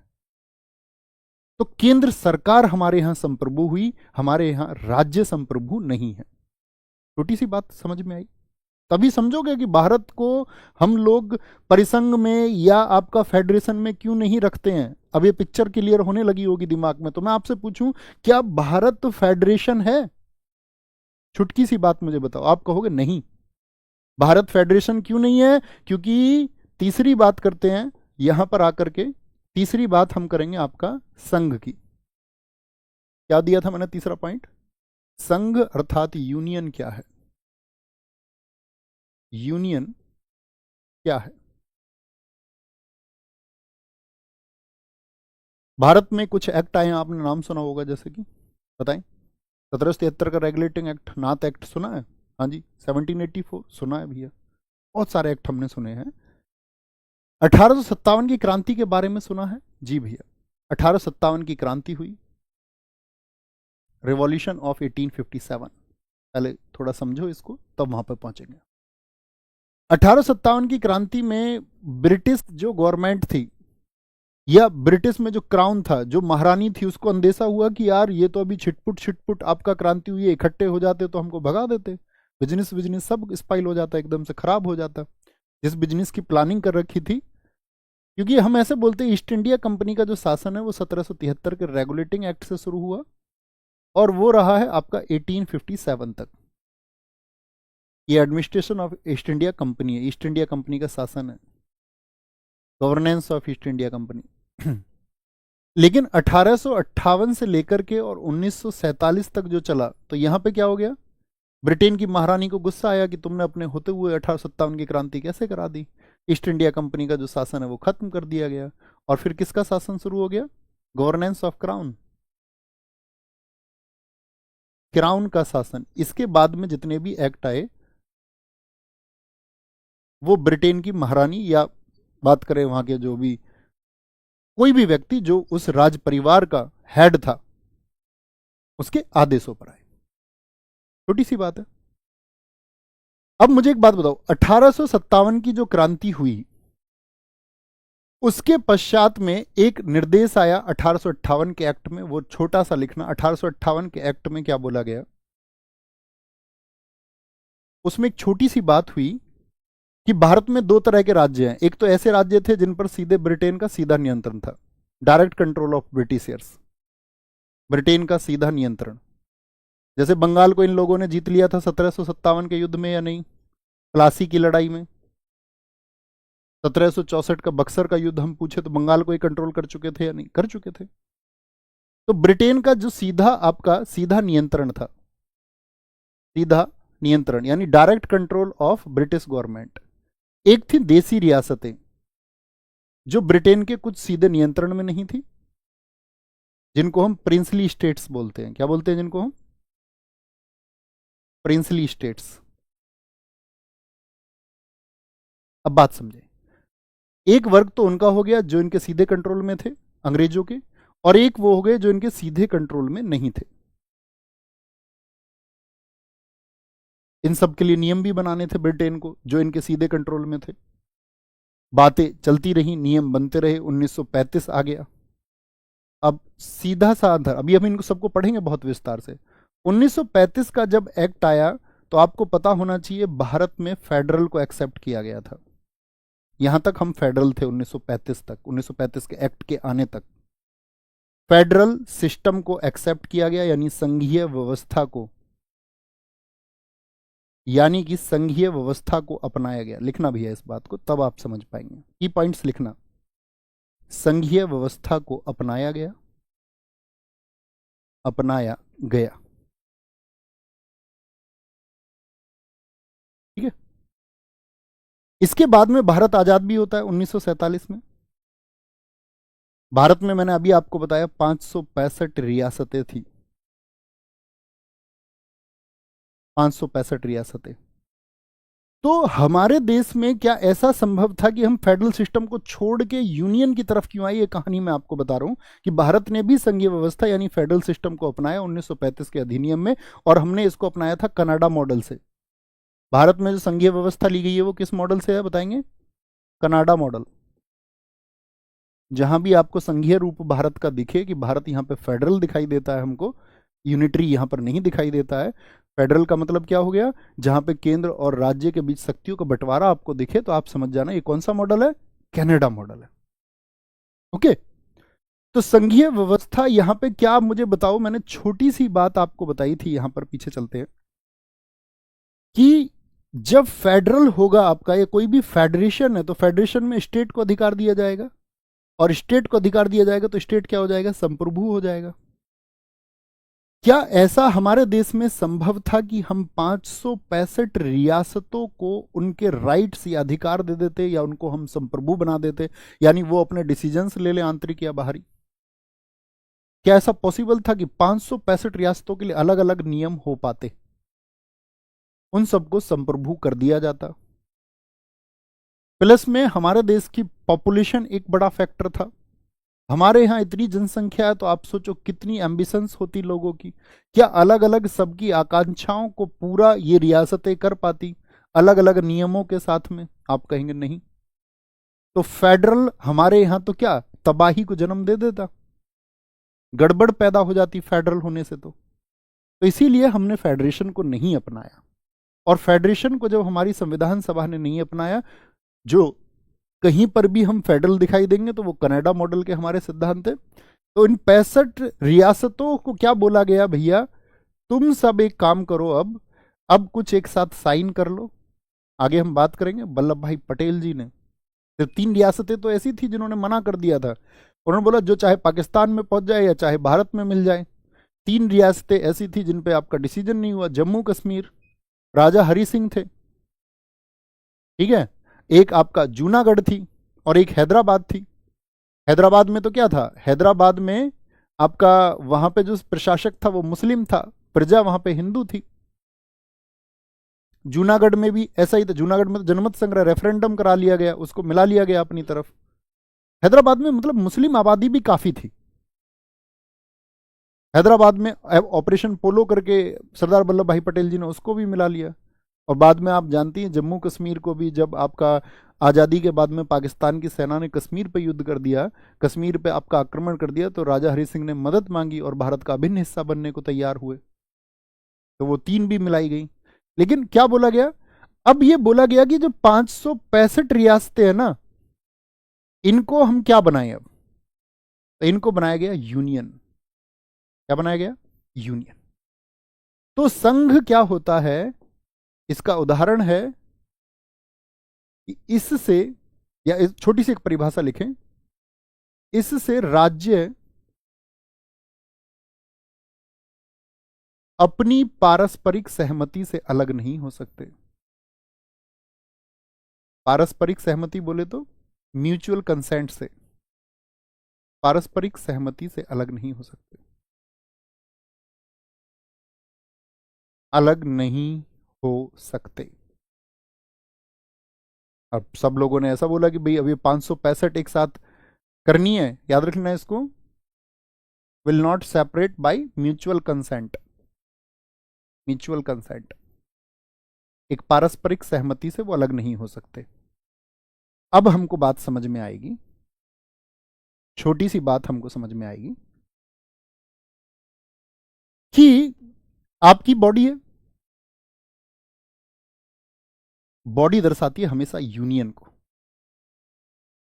और यूनाइटेड को दर्शाती है कोई machine, United states of America. समझना मेरी बात को, इन शब्दों का बड़ा अर्थ है। आपकी बॉडी से जो अंग हैं वो अलग हो सकते हैं क्या? आप अपना हाथ खोल के ऐसे रख के चले जाएं कहीं भी, वापस आके लगा लूंगा, खोल के निकाल के अलग रख दें, गर्दन को अलग रख दें आयरन मैन की ड्रेस की तरह, आप कहें नहीं। यानी कि अगर हाथ अलग हो भी गया तो उसका कोई महत्व नहीं रह जाएगा। मान के चलो हाथ भैया काट दिया जाए किसी का, तो काट दिया जाए तो हाथ किसी काम का नहीं रह जाएगा। लेकिन मशीन बोलते यूनाइटेड स्टेट्स ऑफ अमेरिका, मतलब बोल्ट अलग अलग हो सकते हैं और उनका महत्व भी वही बचा रहेगा। अब मुझे बताओ सबसे ज्यादा मजबूत क्या हुआ? अब ये मत कहने लगना जी ऑटोमेशन के हिसाब से तो मशीन हुई, भाव के हिसाब से बताए मुझे। परिसंघ को छोड़ना आसान है, बिल्कुल ठीक है। संघ को छोड़ना कुछ संधियों के तहत संघ जुड़ता है, इसमें क्या स्टेट को पावर्स दी जाती हैं, स्टैट्यूटरी पावर्स स्टेट के पास में होती हैं। इसको छोड़ना परिसंघ के मुकाबले थोड़ा कठिन है, लेकिन यूनियन के मुकाबले आसान है।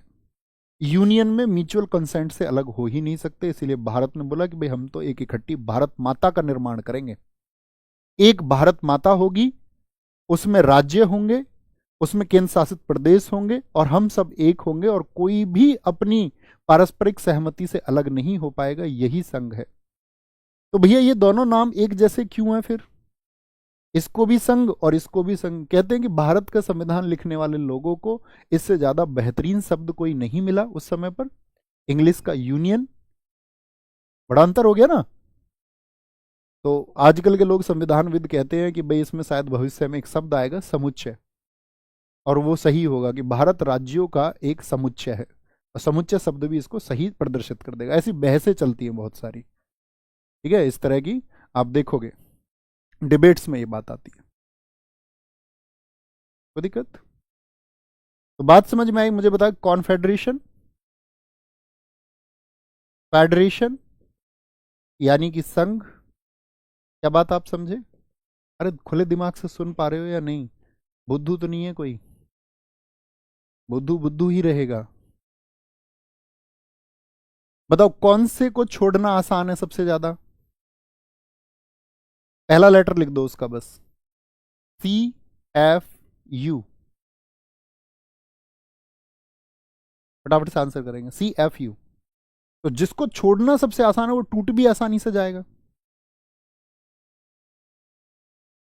फेडरेशन को छोड़ना थोड़ा कठिन है, सबसे ज्यादा कठिन किसको छोड़ना है? यूनियन को। तो भारत मजबूत हुआ कि नहीं हुआ? इसीलिए हमारे संविधानविदों ने किसको चुना है?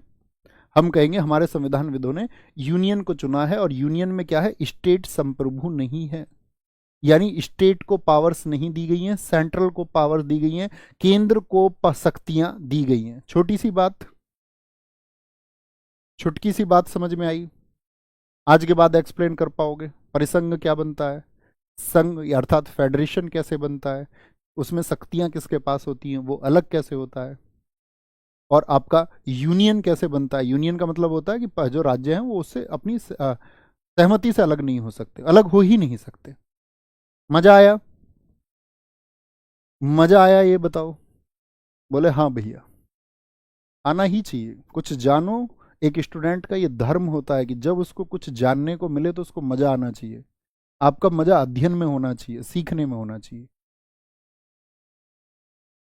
सर जी मेरे ये ऊपर से गया, ऊपर से जाने का मतलब होता है कि आपने इसको पहले बहुत अच्छे से नहीं पढ़ा होगा, या आप बौद्धिक रूप से थोड़ा कमजोर हो गए, क्योंकि हमने इतना समय इस पे इतने धीरे से खर्च किया, इसके बाद भी नहीं समझे और बाकी सारे बच्चे समझ गए, वो थम्स अप लिख रहे हैं, तो इसका मतलब है कि आपको भी थोड़ा ध्यान लगाना पड़ेगा, है ना। दिमाग को थोड़ा मजबूत करना पड़ेगा दोस्त। पढ़ेंगे एक बार और सीखेंगे तो आएगा समझ। इससे आसान चीज कोई हो नहीं सकती। अगला पॉइंट लिखें। संविधान देश की सरकार का स्वरूप बताता है। देश की सरकार का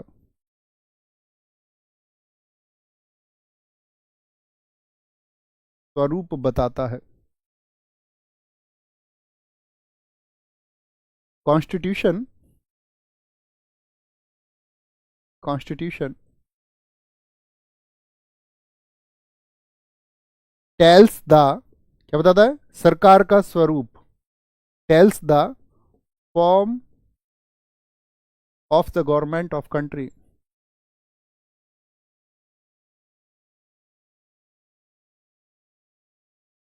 मतलब कि जो हमारे देश की सरकार होगी वो कैसी होगी, इसमें होता है या तो सरकार होगी संसदात्मक, पार्लियामेंट्री सिस्टम की होगी, संसदात्मक सरकार होगी, अ, या आपका दूसरी सरकार हो सकती है, कौन सी, अध्यक्षतात्मक प्रणाली की, अध्यक्षात्मक सरकार हो सकती है, या तीसरा होगा प्यारे साथियों अर्ध अध्यक्षात्मक, अर्ध अध्यक्षात्मक सरकार होगी। इसका अर्थ क्या हुआ, संसदात्मक का मतलब है यहां पे पार्लियामेंट्री सिस्टम हुआ। मैं पूछूं भारत में किस प्रकार का सरकार का स्वरूप है, बताएं जरा। पार्लियामेंट्री सिस्टम होगा, या फिर आपका क्या होगा, यहां पे प्रेसिडेंटियल सिस्टम होगा, प्रेसिडेंटियल सिस्टम होगा, या third one is semi presidential होगा।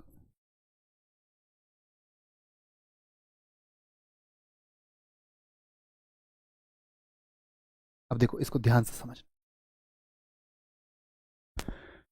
पार्लियामेंट्री सिस्टम हम किसको कहेंगे? पार्लियामेंट्री सिस्टम साथी हम ऐसे को कहते हैं जिसमें राज्य का प्रमुख तो अलग हो। राज्य मतलब राष्ट्र को बोलते हैं, यूपी बिहार मत समझ लेना इसको कभी। पॉलिटी में राज्य मीन्स नेशन। अब जब तक हम संविधान के स्वरूप की बात कर रहे हैं, राज्य का प्रमुख एक अलग व्यक्ति होता है।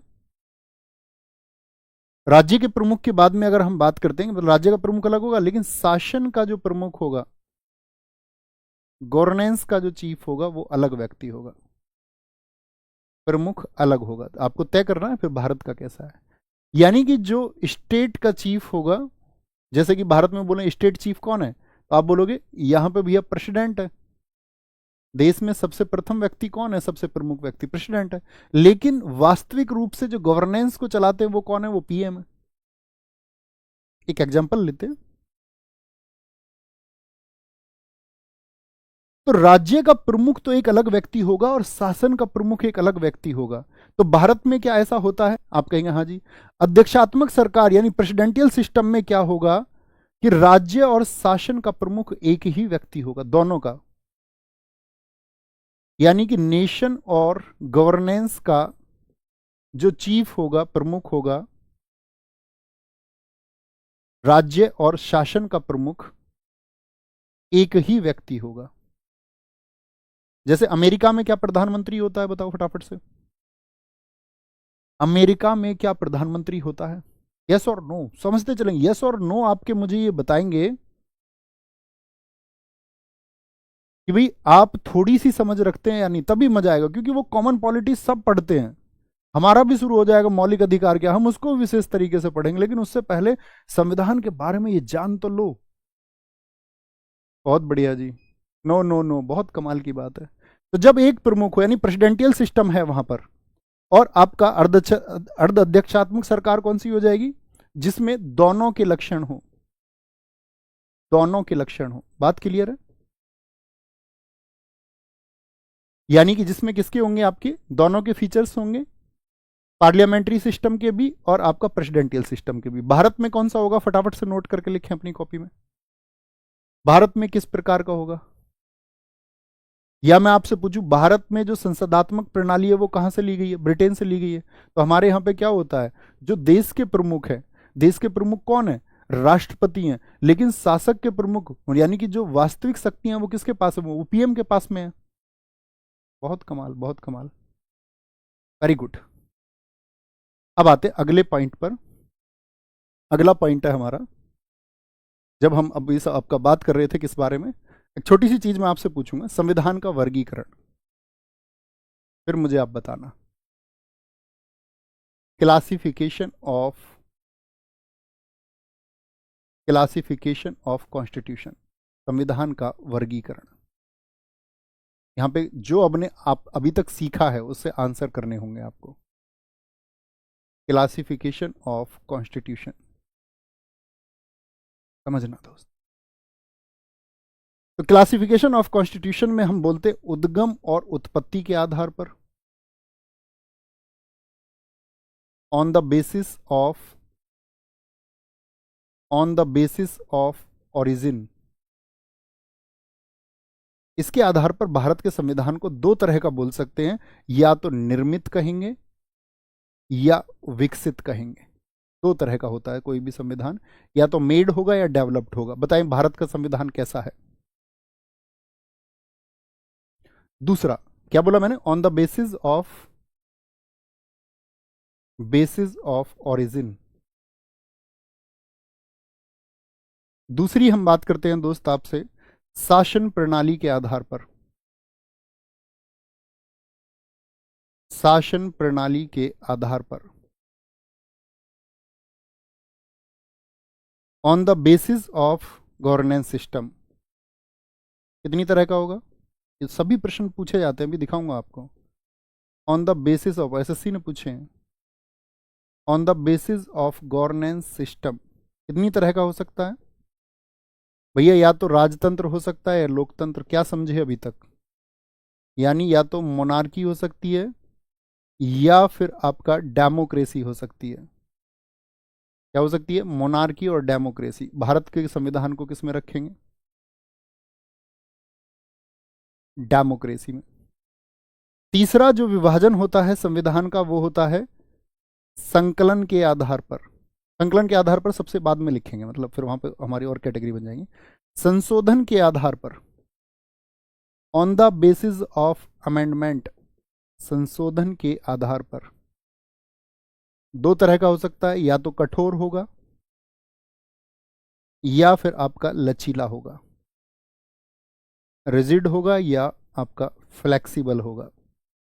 भारत के संविधान को आप किस में रखेंगे? बताना। ठीक है। चौथा मैं आपसे पूछूंगा विभाजन इसका संघ के आधार पर, संघ के आधार पर, संघ के आधार पर किस तरह का विभाजन होता है? On the basis of federal, on the basis of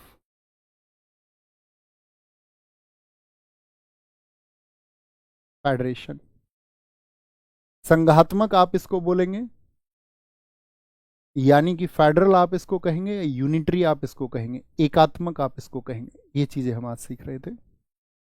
और पांचवा होगा संकलन के आधार पर, on the basis of compilation, संकलन के आधार पर, on the basis of, on the basis of compilation, on the basis of compilation. कितनी तरह का हो सकता है? या तो लिखित होगा, और मैं ये समझूंगा आपको इनकी बेसिक समझ होगी कि क्यों और कैसे। जो ध्यान लगा के पढ़ रहे होंगे उनको तो होगी होगी कम से कम। देखिए भी, बताएंगे आप आंसर? पहला बताइए। अगर मैं बात करूं उत्पत्ति के आधार पर, तो भारत का संविधान क्या विकसित हुआ है? विकसित कौन से होते हैं? अलिखित होते हैं। भारत का संविधान लिखित है, यानी कि मेड, संविधान सभा ने इसको बनाया है। क्या भारत में जो विधि निर्माण का कार्य होता है वो राजा या उनके जो पुत्र होंगे या जो भी चुना जाएगा राज्य का प्रमुख वह व्यक्ति, या लोकतंत्र मतलब जनता जिनको चुनेगी उनके शासन के द्वारा जो होगा? ठीक है, बहुत बढ़िया। और अगले ही पल शायद हम थोड़ी देर में आपका 7 लाख होने वाले हैं। बहुत सारी आप सब लोगों को अग्रिम शुभकामनाएं। कठोर मतलब अमेंडमेंट, जो आपके on the basis of amendment, यानी कि अगर मैं बात करूं, क्या भारत के संविधान में कुछ तो बड़ी ऐसे संशोधन हो जो बड़ी कठिनाई से हो पाए? या जैसे श्रीलंका का संविधान उदाहरण है किसका? लचीले संविधान का। लिख लीजिए, श्रीलंका का संविधान एक लचीला संविधान है, मतलब कोई भी संशोधन कभी भी किया जा सकता है बड़ी आसानी से। अमेरिका का संविधान कठोर संविधान का एक उदाहरण है, लेकिन भारत का संविधान कैसा है? ना तो कठोर ना लचीला, दोनों के बीच में है। क्या बोलोगे भैया? दोनों के बीच में है।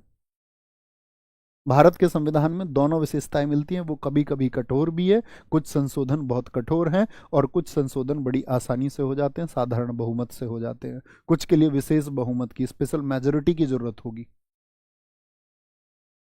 बात समझ में आई? कैसा है? मिक्स्ड है, यानी कि नाइदर फ्लेक्सिबल नॉर रिजिड, ना तो कठोर ना लचीला, एकदम ऐसा नहीं बोल देना, दोनों के गुण पाए जाते हैं।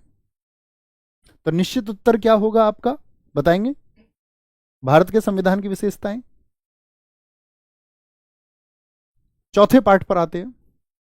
संघ के आधार पर क्या भारत का संविधान एकात्मक है या संघात्मक? तो एकात्मकता के कम लक्षण हैं, संघात्मकता के ज्यादा लक्षण होने के बावजूद भी एकात्मकता के कुछ लक्षण है, इसीलिए क्या बोला था इसको हमने? क्वासी फेडरल, अर्ध संघात्मक, अर्ध संघात्मक। भारत का संविधान कैसा है? लिखित है, लिखित है। अब जनरल फैक्ट्स पर आए, छोटे छोटे फैक्ट्स जो एग्जाम के पॉइंट ऑफ व्यू से बड़े इंपॉर्टेंट है। नोट बना के लिखना, यहां पे नोट बना के लिखना एक बार।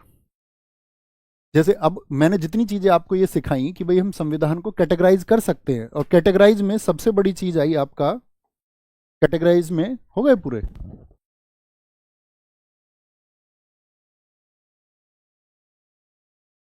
बता, इतनी बात में कोई दिक्कत? इतनी बात में किसी भी मेरे साथी को कोई परेशानी आई हो सीखने में? इतनी चीजें सीख पाई यहां तक की? फिर छोटे से पॉइंट्स आएंगे, फिर आपसे कुछ क्वेश्चन पूछने चाहूंगा मैं। आवाज नहीं आ रही है क्या? मेरी आवाज नहीं जा पा रही क्या? दिखाओ दिखाओ। Hello hello hello hello. एक बार सारे प्यारे दोस्त बताएंगे मेरी आवाज क्या आप लोगों तक पहुंच पा रही है या नहीं?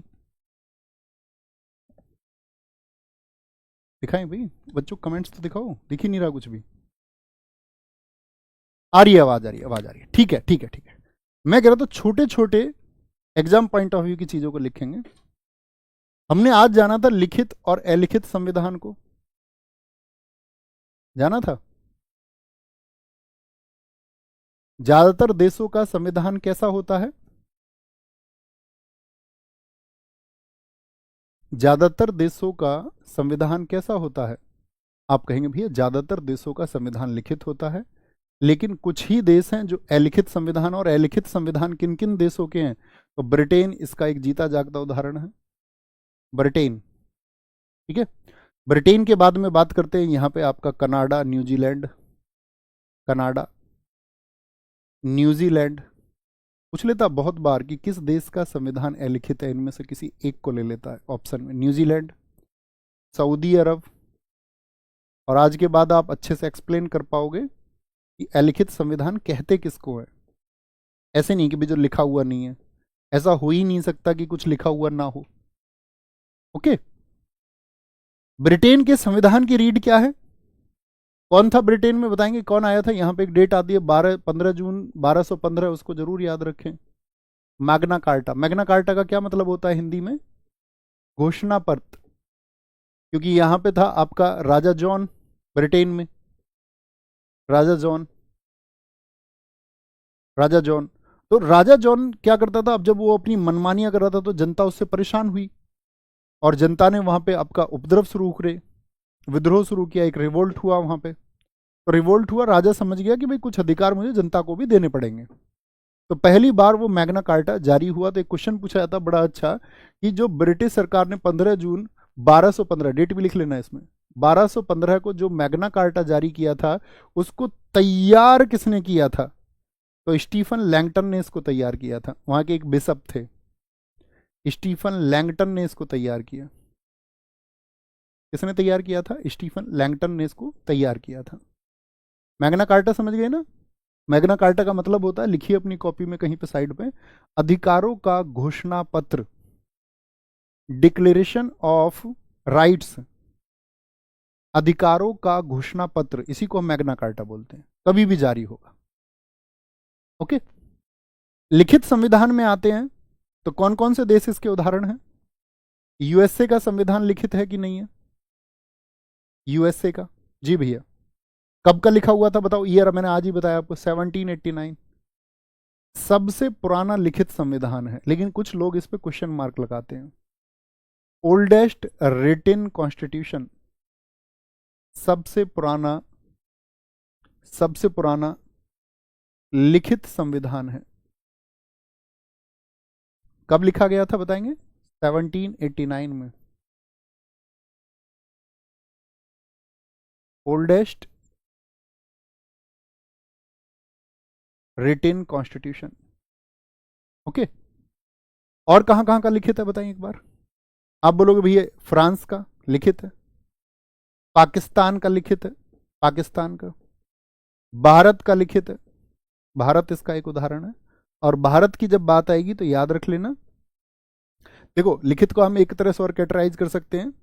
अगर मैं आपसे पूछूं लिखित जो आपका सबसे छोटा कहां का है और सबसे बड़ा कहां का है?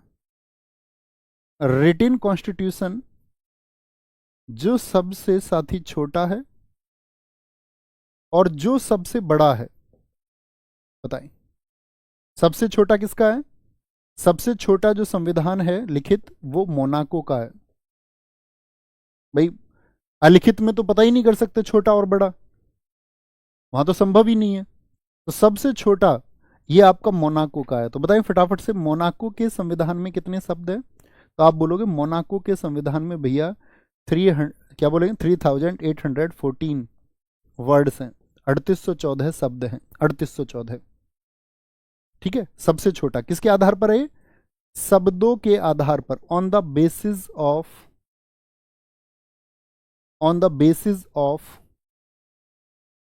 वर्ड्स। लेकिन अनुच्छेद के आधार पर सबसे छोटा कौन सा है? On the basis of article, अनुच्छेद के आधार पर सबसे छोटा, वर्ड्स के आधार पर पूछे तो मोनाको। जो सबसे छोटा संविधान है, पहले बच्चे ये कहते थे जिसपे पेन छूट पाए, भैया वही एग्जाम में आया था क्वेश्चन। अनुच्छेद के आधार पर, on the basis of articles, तो किसका होगा? USA, United states of America. कितने आर्टिकल हैं भैया? 7 अनुच्छेद है इसमें, 7 आर्टिकल्स हैं, 7 आर्टिकल्स है, 7 अनुच्छेद है। लेकिन वर्ड्स की अगर बात करें तो वर्ड्स कितने हैं उसमें? 17,762 वर्ड्स है। शब्दों की संख्या अगर हम बात करते हैं तो शब्दों की संख्या 7762 है। ओके, यूएसए का जो संविधान है ये मैं आपको बता ही चुका, ये सबसे पुराना संविधान है, सबसे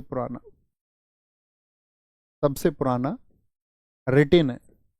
लेकिन इस पे विभेद है, बहुत सारे लोग, याद रख लेना, सैन मैरिनो के संविधान को भी, वो सन 1600 का संविधान है, ठीक है, वो सबसे पहला गणराज्य भी बोलते। जब आप इतिहास को पढ़ेंगे, हिस्ट्री को, तो आप जानते होंगे वज्जी के बारे में, जब भारत के महाजनपदों को हम पढ़ते हैं तो गज्जी भी एक गणतंत्र था, उसी सैन मैरिनो भी एक गणतंत्र है, वो 1600 में गणतंत्र बना था, उन लोगों ने अपना इतिहास लिखा था, लेकिन ज्यादातर लोगों के द्वारा वो अमान्य है। ठीक है, सबसे पुराना लिखित, इतनी बात में कोई दिक्कत? अब मुझे बताओ सबसे नया संविधान किसका है? सबसे नया संविधान किस देश का है? न्यूएस्ट कॉन्स्टिट्यूशन, न्यूएस्ट कॉन्स्टिट्यूशन किसका है? सबसे नया संविधान, फटाफट से बताएंगे। तो न्यूएस्ट कौन सा हो जाएगा आपका? क्यूबा। किस कंट्री का है? क्यूबा का है, 2019 का। नेपाल लिख रहे हैं बहुत सारे लोग, नेपाल का 2015 का। नेपाल की भी कहानी मैं आपको बताऊंगा।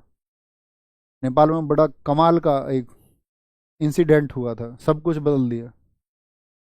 राजा रानी, राजा दीपेंद्र, उनकी पत्नी ऐश्वर्या, नहीं राजा जो थे, राजा, अब राजा का नाम था बीरेंद्र, राजा बीरेंद्र, उनकी पत्नी ऐश्वर्या, उनके बेटे दीपेंद्र फ्राइडे को पार्टी करते थे। शाही परिवार के लोग, रॉयल फैमिली के सारे लोग पैग वैग लेते थे टेबल पे बैठ के। जो राजकुमार दीपेंद्र था उसको ज्यादा नशा हो गया एक दिन, प्रिंस को, उसको अंदर लिटा दिया गया कमरे में जाके, भैया तुम लेट जाओ, वो नशे में था। उसने बोला उस लड़की से मुझको प्यार है और वो लड़की सिर्फ मेरी होके रहेगी। वो दूसरे राजघराने की लड़की थी। उन्होंने बोला बेटा तू नशे में है, चुप सो जा, सुबह बात करते हैं। तो बोला नहीं, वो मेरी होके रहेगी, कुछ भी करना पड़े, हम राजा है। राजा का लड़का था। उसने कहा चुपचाप लेट जा, तू जाके उसको बेड पे पटक दिया उन्होंने अंदर जाके, राजा दीपेंद्र ने। और उसकी घरवाली ऐश्वर्या राय नहीं, कभी ये समझ लो अभिषेक बच्चन की बहू को। सारे अपने आके वापस अपने अपने पैक लेने लगे। वो कह रहे हमारी पार्टी को डिस्टर्ब कर रहा था, ठीक किया, अंदर लिटा दिया। AK-47 लेके आया अंदर से, राजा थे नेपाल के। AK-47 लेके आया, अपने पिताजी, अपनी माता, 7 और थे वहाँ, 7 नहीं 6 और थे, 8 लोग, 8 को भून दिया उसने। मतलब मेरी बात को सीरियस ही नहीं ले रहे हो तुम, बिहार की बात तो कोई सीरियस नहीं ले रहा। 8 लोगों को भून दिया, अपने घर के लोगों को। और फिर यहाँ ऐसे AK-47 खुद के ऊपर भी चला ली, खुद भी मर गया तुरंत। नशा इतनी घातक चीज है। फिर बाद में राजा बीरेंद्र के छोटे भाई ज्ञानेंद्र बैठे। तो नेपाल में इसलिए कहानी सुना रहा हूं, नेपाल में 5 बार संविधान नेपाल नरेश ने बनाया, लोगों ने एक्सेप्ट ही नहीं किया। लोगों ने बोला वहां, फिर मैंने कल आपको बताया था माओवादी क्या होते हैं, माओइस्ट जो थे, जब राजा आपके मतलब राजा राजकुमार तो दोनों मर गए, उनके जो छोटे भाई थे राजा बीरेंद्र के, उनका नाम था राजा ज्ञानेंद्र, वो गद्दी पे बैठे। तो राजा ज्ञानेंद्र अंतिम राजा बने, क्योंकि माओइस्ट इतने एक्टिव हो गए कि 2008 में उन्होंने उखाड़ फेंका। नेपाल में 2008 के बाद से कोई राजा ही नहीं हुआ। 2008 के बाद में जब चुनाव हुए तो पुष्प कमल दहल वहां के नेपाल के प्रमुख बनते हैं। और 2008 से प्रयास हुआ नेपाल ने अपना संविधान बनाने का, और वो लागू हुआ 2015 में। संविधान ऐसे ही थोड़ी ना बन जाता है। संविधान तभी तो बनेगा जब संविधान बन रहा हो उसमें लोगों को विश्वास हो। हमारे यहाँ लोगों को क्यों विश्वास था संविधान के बनने में? क्योंकि हमारे यहाँ संविधान बनाने वाले लोग वो थे जो नेशनल मूवमेंट में एक्टिव थे, जो राष्ट्रीय आंदोलन में बहुत आगे सक्रिय रहे। उनकी उनके लिए जनभावना पहले से ही थी, और उन्हीं लोगों ने मिलकर संविधान बनाया था। तो हमारे लोगों का विश्वास था, उसमें विश्वास होना भी तो जरूरी है। ठीक है, अब वापस आएंगे यहाँ पे। सबसे नया संविधान किसका है? क्यूबा का है, नेपाल का नहीं। नेपाल का 2015 का था। आपसे पूछे एशिया का सबसे पुराना संविधान, एशिया का सबसे पुराना, दुनिया का सबसे पुराना तो हो गया अमेरिका का। एशिया का सबसे पुराना है आपका जापान का, 1889 का है। इसको बोलते हैं जापान के संविधान को, SSC CGL में क्वेश्चन पूछा गया, जब आप कीजिए देखेंगे, जापान के संविधान को क्या कहा जाता है? मीजी संविधान, मीजी, 2019 में मीजी संविधान उसको कहते हैं। ठीक है, अब मुझे एक बात बताओ, भारतीय संविधान का पिता किसको कहा जाता है? भारतीय संविधान के जनक किनको कहा जाता है? Who is the father of Indian constitution? आप सब जानते होंगे, कॉमन सा क्वेश्चन है। भारतीय संविधान के जनक कौन है? बेटा क्वेश्चन करके जाने हैं, जो आज क्वेश्चन आज सिखाया है वो करने जाना होगा ओपन माइंड से, तभी छुट्टी करेंगे। फादर ऑफ इंडियन कॉन्स्टिट्यूशन कौन है? बाबा साहेब भीमराव अंबेडकर जी।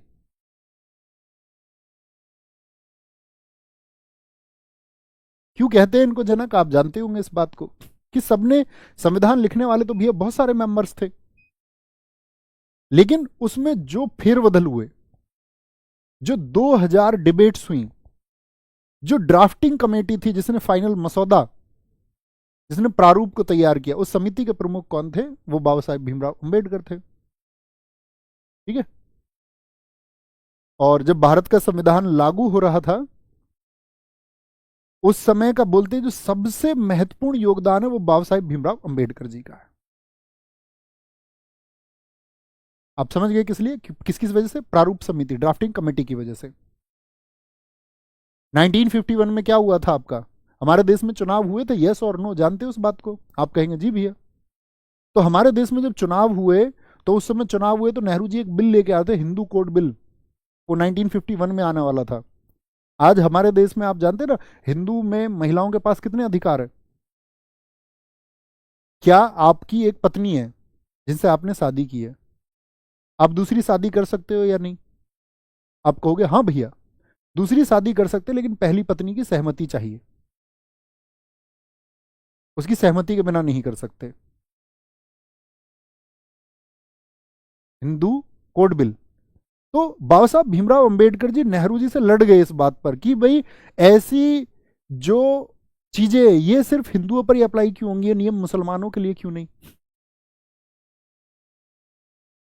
अब उन्होंने फिर नेहरू जी के कैबिनेट में, वो आपका कानून मंत्री थे, उन्होंने इस्तीफा भी दे दिया उस कानून मंत्री के पद से, इसी हिंदू कोड बिल की वजह से। और जब इस्तीफा दे दिया तो नेहरू जी को पता था कि भाई इसका जो प्रभाव है वो चुनाव पर पड़ सकता है, इसलिए नेहरू जी उसे 1951 में ना ला करके 1955 में लेके आए हिंदू कोड बिल को, 1955 में। ठीक है। और लेकिन एक बात कही जाती है कि भारत के संविधान को जिसने बनाया, उनको व्यक्ति कुछ दिन के बाद ही भूल गए। देश में आम चुनाव हुए 1951-52 में। कितनी सीटों पर चुनाव लड़े थे बाबा साहब भीमराव अम्बेडकर? जरा फटाफट से कमेंट सेक्शन पर आंसर करें। उन्होंने अपनी पार्टी बनाई, 35 सीटों पर चुनाव लड़े, दो सीटों पर जीत पाए। मतलब लोगों ने 1.5 साल बाद ही भुला दिया संविधान लागू होने के। और आप ये समझिए, वो खुद अपनी बॉम्बे की सीट हार गए, कांग्रेस के काजोलकर ने उनको हरा दिया। 1,38,000 वोट मिले काजोलकर को, और बाबा साहब भीमराव अम्बेडकर जी को वोट मिलते 1,23,000।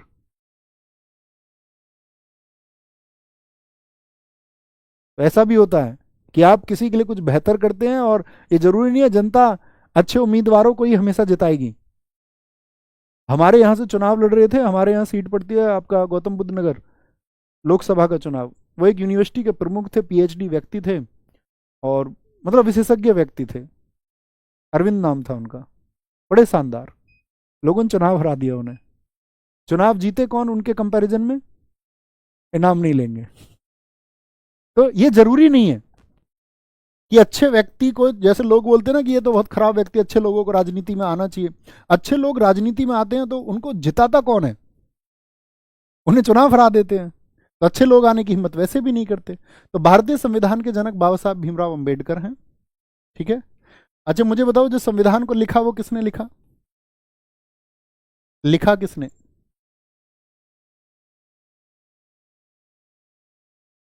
इंग्लिश में लिखा था प्रेम बिहारी नारायण रायजादा ने। प्रेम बिहारी नारायण रायजादा ने, नारायण रायजादा ने लिखा। किस भाषा में लिखा था इन्होंने? इंग्लिश में। हिंदी में किसने लिखा फिर इसको?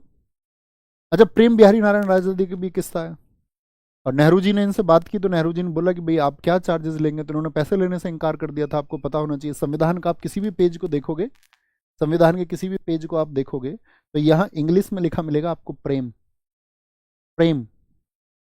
तो वो प्रेम नाम किनका? इन्हीं का ही है। इन्होंने बोला मैं हर पेज पर अपना नाम प्रेम लिखूंगा और कोई पैसा नहीं लूंगा। 432 नींव इनकी खर्च हुई और उन्होंने संविधान लिख दिया। और अंतिम पेज पर, बड़ी कमाल बात है, गुरु को नहीं भूलना चाहिए कभी भी, ये इनसे सीखो आप। अंतिम पेज पर इन्होंने अपने गुरु राम प्रसाद सक्सेना का नाम लिखा। राम प्रसाद सक्सेना, ये कौन थे इनके बताएंगे?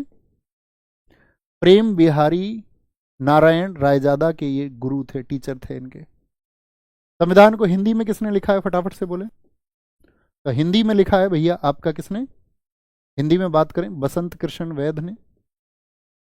इसके आगे की बात कल करेंगे, कल मैं आपको बताऊंगा। हाँ, वो क्वेश्चन करके जाओ एक बार। इसके आगे मैं बताऊंगा बसंत कृष्ण वैद्य किन के शिष्य थे। गुरु अवनींद्रनाथ टैगोर थे। गुरु अवनींद्रनाथ टैगोर थे वो जो भारत में कला के जनक कहे जाते हैं, नवीन जागृति के जनक कहे जाते हैं। उन्होंने कौन सी पेंटिंग्स बनाई हैं, बहुत एग्जाम्स में पूछी गई हैं, डीएसएसबी, टीजीटी, यूपी टीजीटी, ठीक है, आपका सीपीओ ने पूछा 2019 में। बताओ भाई, फटाफट से बताएंगे। भारतीय संघवाद को सहकारी संघवाद किसने कहा था? मॉरिस जोन्स ने, आइवर जेनिंग्स ने, बाबा साहेब भीमराव अंबेडकर जी ने, या ग्रैनविल ऑस्टिन ने कहा था? किसने कहा था? फटाफट आंसर। ग्रैनविल ऑस्टिन ने कहा था। बहुत सही, बहुत शानदार। दूसरा क्वेश्चन, निम्नलिखित में से कौन सी एक भारतीय संघवाद की अभिलाक्षणिक विशेषता नहीं है? Which one of the following is not a characteristic feature of Indian federalism? किसकी बात करें? भारतीय संघवाद। जब भारत संघवाद जो कनाडा मॉडल पर आधारित है, क्या भारत के संघवाद में द्वैध शासन प्रणाली है? यही तो हमको संघवाद की तरफ झुकाव कराता है हमारा। हाँ जी, द्वैध, यानी कि केंद्र स्तर पर भी गवर्नमेंट है आपका और स्टेट लेवल पर भी गवर्नमेंट है, स्टेट लेवल पर भी गवर्नमेंट है। भारतीय संविधान की 7वीं अनुसूची है जी भैया, यहां पर ही केंद्र और राज्यों के विषय बांटे गए हैं। ये भी संघात्मक की पहचान मैंने आपको बताई आज। देखो मैंने डी पे टिक कर दिया ना, यहाँ तो डी लिखने लग गए हैं कुछ, तो भैया मेरे ऊपर से गया। समझो तो सही मैं क्या बोल रहा हूं। उसने पूछा है नहीं है नहीं पूछा उसने, नहीं है पूछा है। मैं कह रहा हूं ये तो पहचान है द्वैध सरकार संघवाद की। संघवाद में क्या बताया था मैंने? संघवाद वो होता है जिसमें शक्तियों का बंटवारा हो, डिसेंट्रलाइजेशन ऑफ पावर्स हो, decentralisation of powers, decentralisation of power, ये पहचान है, ये पहचान है। अवशिष्ट शक्तियां केंद्र में निहित होती हैं, एकदम से ठीक है। और संघबद्ध होने वाली इकाइयां संघ बनाने के लिए सहमत हुई, संघ बनाने के लिए सहमत नहीं होती। पारस्परिक सहमति जो होती है वो किसमें होती है?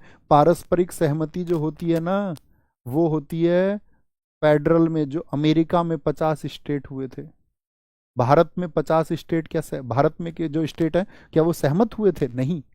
भारतीय संघवाद के बारे में ये बात एकदम ठीक नहीं है कि यहाँ की इकाइयां संघ बनाने के लिए सहमत हुई। वो अमेरिका का उदाहरण है, अमेरिका का। तीसरा, केसी वेयर के अनुसार भारतीय संघवाद, डीएसएसबी में पूछा गया क्वेश्चन है, भारतीय संघवाद के संबंध में निम्नलिखित में से कौन सा कथन सही है? भारतीय संघवाद को क्या बताया था जरा समझे। हमने बात की थी आपका, कह रहे a federal state with subsidiary unitary principles, सहायक एकात्मक सिद्धांत वाला एक संघीय राज्य होगा। क्या भारत एक संघीय राज्य है यूनिटरी प्रिंसिपल्स के साथ में? या भारत एक आपका केंद्रीकृत सरकार है यूनिटरी प्रिंसिपल्स के साथ में, भारत में एक सेंट्रलाइज्ड गवर्नमेंट है? या फिर एक केंद्रीकृत सरकार जिसका कोई संघीय सिद्धांत नहीं है? या फिर संघीय सिद्धांत के साथ में, मैंने आपको बताया था हमारे यहां पर साथी यूनिटरी होने के भी सिम्टम्स हैं, हमारे यहां फेडरल होने के भी सिम्टम्स हैं, है या नहीं है? लेकिन फिर भी दोनों में कौन सा पोर्शन सबसे ज्यादा देखने को मिलता है? तो आप बोलेंगे ज्यादा झुकाव जो है वो फेडरल होने की तरफ है, यानी कि संघीय सिद्धांत के साथ में एकात्मक राज्य होगा। आपातकाल के दौरान हमारा एकात्मक राज्य भी हो जाता है। ज्यादातर दोस्तों का ऑप्शन डी और एकदम से ठीक, वेरी गुड। संघवाद का अर्थ क्या होता है? आज हमने संघवाद को समझा।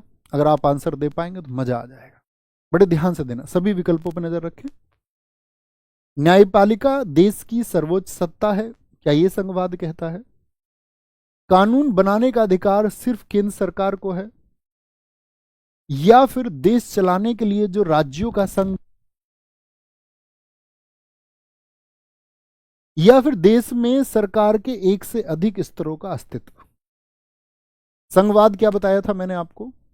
बोले, मैंने बोला एकात्मक सरकार, यूनिटरी गवर्नमेंट क्या होती है, आज ही हमने बात करी, जिसमें क्या होगा, सत्ता का केंद्रीकरण होगा, सिर्फ एक सरकार डिसीजन लेगी, एक सरकार। लेकिन संघात्मक का अर्थ क्या होगा? फेडरल होने का क्या मतलब होगा? फेडरल होने का मतलब होगा सरकार द्वैध स्तर पर होगी, यानी केंद्र स्तर पर भी और आपका राज्य स्तर पर भी। तो संघवाद में यही हमने समझा था कि केंद्र स्तर पर भी और राज्य स्तर पर भी, यानी देश में सरकार के एक से अधिक स्तरों का अस्तित्व, यही क्या होता है, संघवाद। भारत इसका एक उदाहरण है। बहुत बढ़िया, ये हम कर चुके थे। आपका भारतीय संविधान में सरकार का अर्धसंघीय रूप कहां से लिया गया है? जो हमारी संघीय व्यवस्था है, जिसको हम अर्धसंघीय व्यवस्था भारत के रूप में एकदम से बोलते हैं, तो क्या आयरलैंड से है? एसएससी जेई में पूछा गया प्रश्न है। या यूएसए से लिया गया है, ब्रिटिश से लिया गया, या कैनेडियन? जो हमारी संघीय व्यवस्था कहां से ली गई है? कनाडा से ली गई है। ओके, कनाडा से।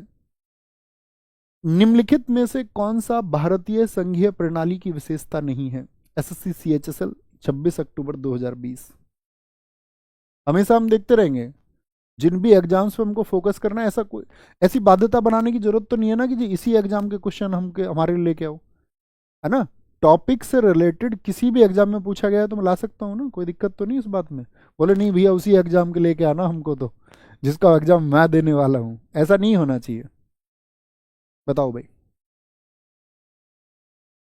सारे लोग आंसर करेंगे। निम्नलिखित में से भारतीय संघीय प्रणाली विवादों के निपटारे के लिए स्वतंत्र न्यायपालिका हमारे पास है? जी हाँ।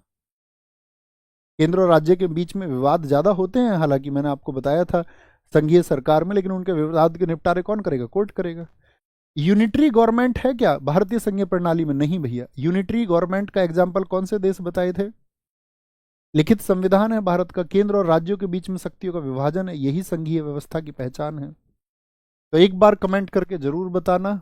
टिपिकल सा टॉपिक था, लेकिन अगर 60-70% भी समझ में आया तो बड़ी बात है। जिन्होंने ध्यान से सुना होगा उनको ऐसा कुछ है ही नहीं जो ना समझने लायक हो। ओके, जरूर बताना आपका स्कोर क्या रहा आज के इन 7 प्रश्नों में, इन टॉपिक्स पर आपकी क्या पकड़ बन पाई। और कल फिर हम चलेंगे आपका वही जर्नल चीज़ों की तरफ, आगे टॉपिक आपको शेड्यूल मिल ही जाएगा। ओके, तो थैंक यू, नमस्ते, जय हिंद, जय भारत। और भाई साहब, एक खुशखबरी आप सब लोगों के लिए, ये परिवार 7 लाख स्टूडेंट्स का एक परिवार हो चुका है। इसके लिए बहुत सारा थैंक यू, बहुत सारा प्यार। नमस्ते, टेक केयर, मिलते हैं कल।